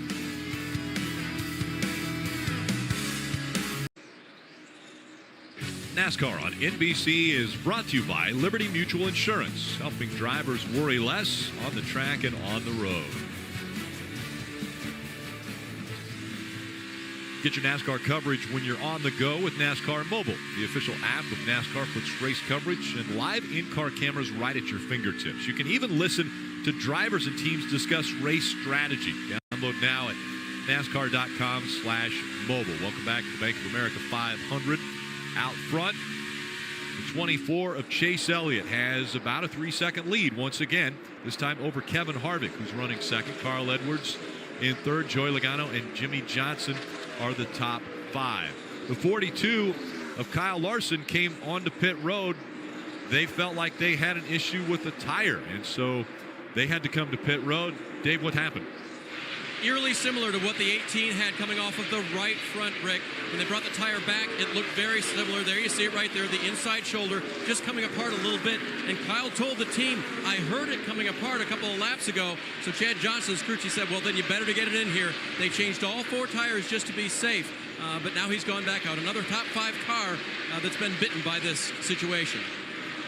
Yeah, running 5th was Kyle Larson when he had the tire issue. We know that Kyle Busch was running a little bit closer to the front when his tire issue happened. And Kyle Busch still a lap down and not in the free pass position anymore because Chase Elliott continues to put cars a lap down. Now Chris Buescher is in the free pass position. Mike. And A.J. Allmendinger now coming on to pit road, making a stop here. His car has been getting tighter and tighter as the run goes on, especially on entry. 4 tires and fuel for the 47.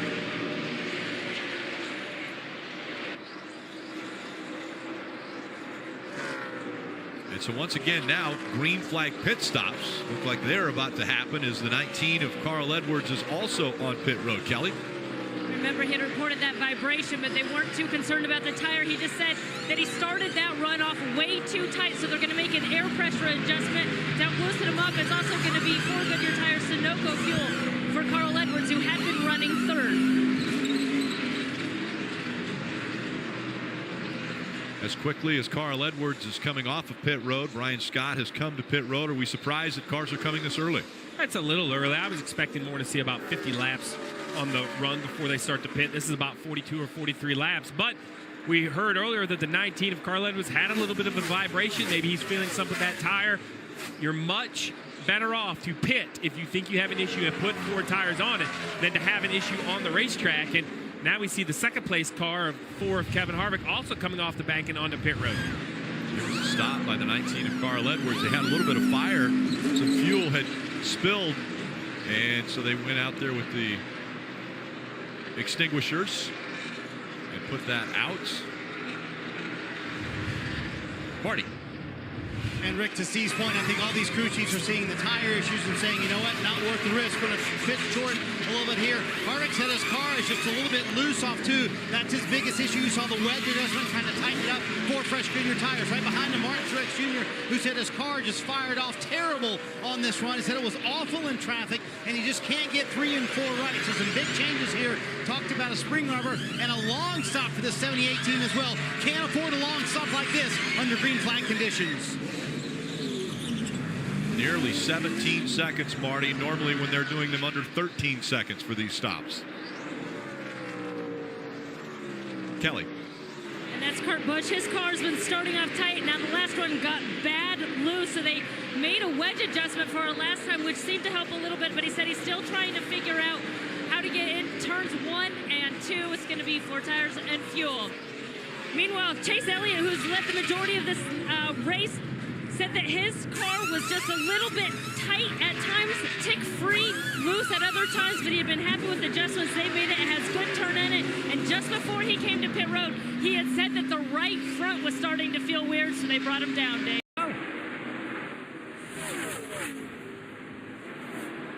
Once again, the 4 to the bottom of the track. Here comes the 24. The 4 on the high side. Will he get the lead away?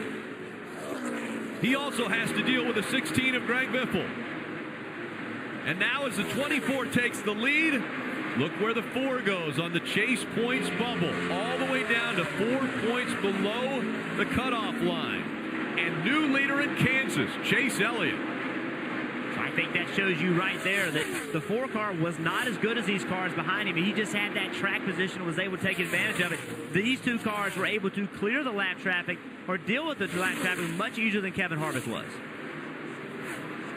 Chase Elliott has taken away the lead. Green flag pit stops coming up when we return.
Underway here at Kansas. That's the 18 of Kyle Busch, who came to pit road to make a chassis adjustment. He's just been 2 loose, 4 tires, Mike.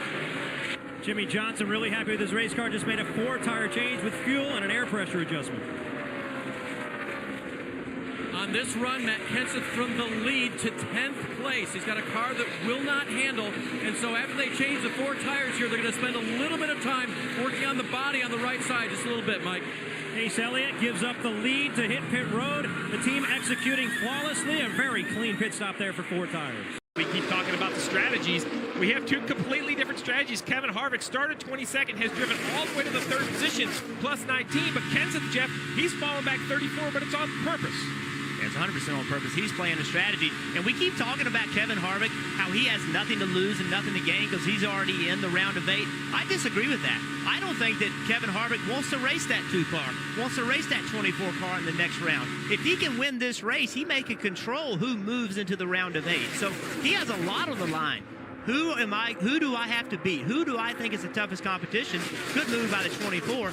So Kevin Harvick will play a role in this race. Big move here for Chase Elliott as he goes for the lead. Again, Chase Elliott in a must-win situation and looking for every point he could possibly get. If he leads this lap, that's a bonus point. One less position that he might have to try to fight for on the track. And watch how aggressively the two of Keselowski. Watch him side draft. Watch him try to slow down the 24. We've seen how aggressive Brad has been leading. Let's see how aggressive he's willing to be right now in trying to get that lead back.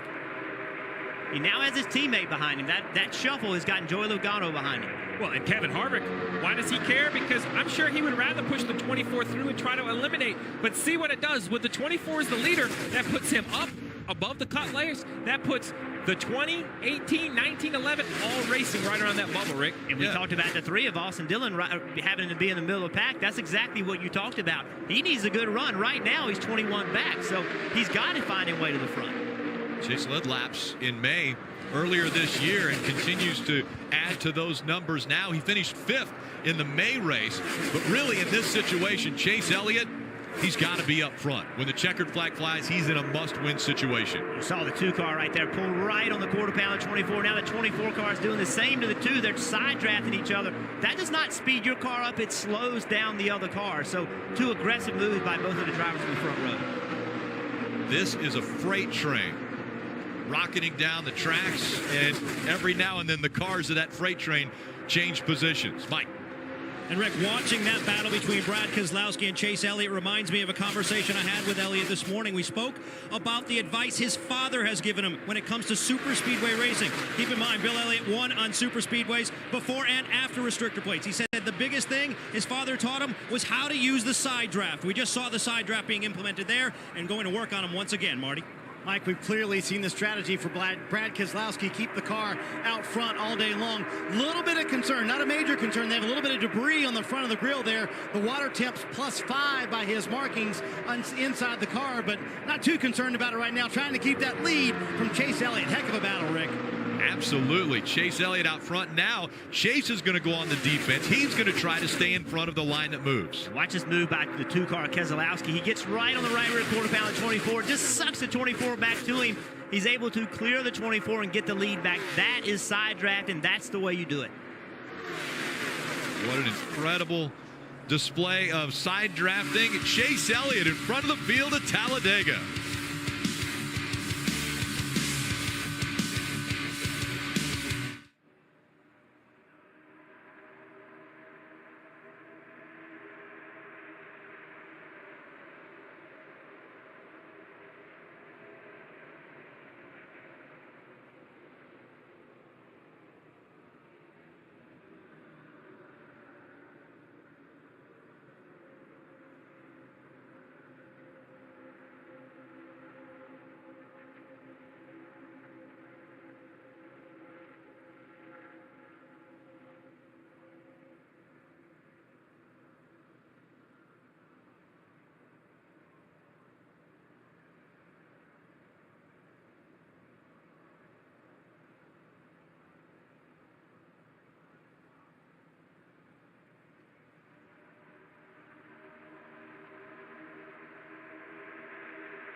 Joey in your mirror. Don't get stuck up top here. Do not get stuck up top. Copy. Clear. Clear low. Don't get stuck up top. Need you on the bottom here pretty soon. Copy. Copy. Bottom's clear. Bottom's clear. Whatever you need. Bottom's clear. You're ahead by 2 on the 4121. You're ahead by 2. Right corner up top. Clear high if you need it. Blaney's pushing 41.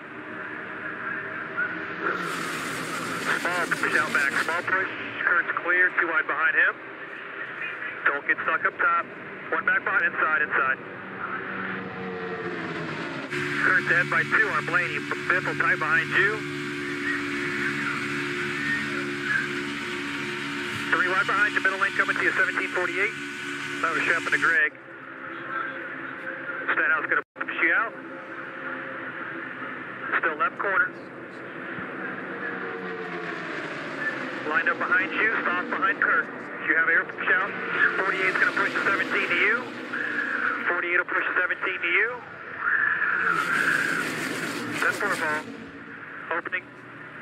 We need to start working our way down here. Yeah. Still inside. 48 is going to push 17. That'll help you a little bit. Blaney's off of 17. Went to the bottom behind the 41. That'll put the 48 behind you. 10-4 ball. That was spotter coverage presented by Liberty Mutual Insurance, helping drivers worry less.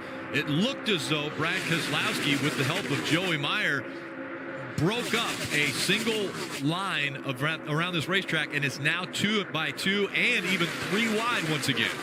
Well, he was in 7th place when he started making these aggressive moves. Now he's battling for the lead. So he took a chance. Had it not worked out, he could be running 25th, 23rd. But instead, he did such a good job of side drafting that he's now retaken the lead. And we saw the confidence that Brad Keselowski has with Joey Meyer. It wasn't just clear, Dale, or inside or outside. It was do not get stuck up top. Clear directions from his spotter. You can't stay in that top lane.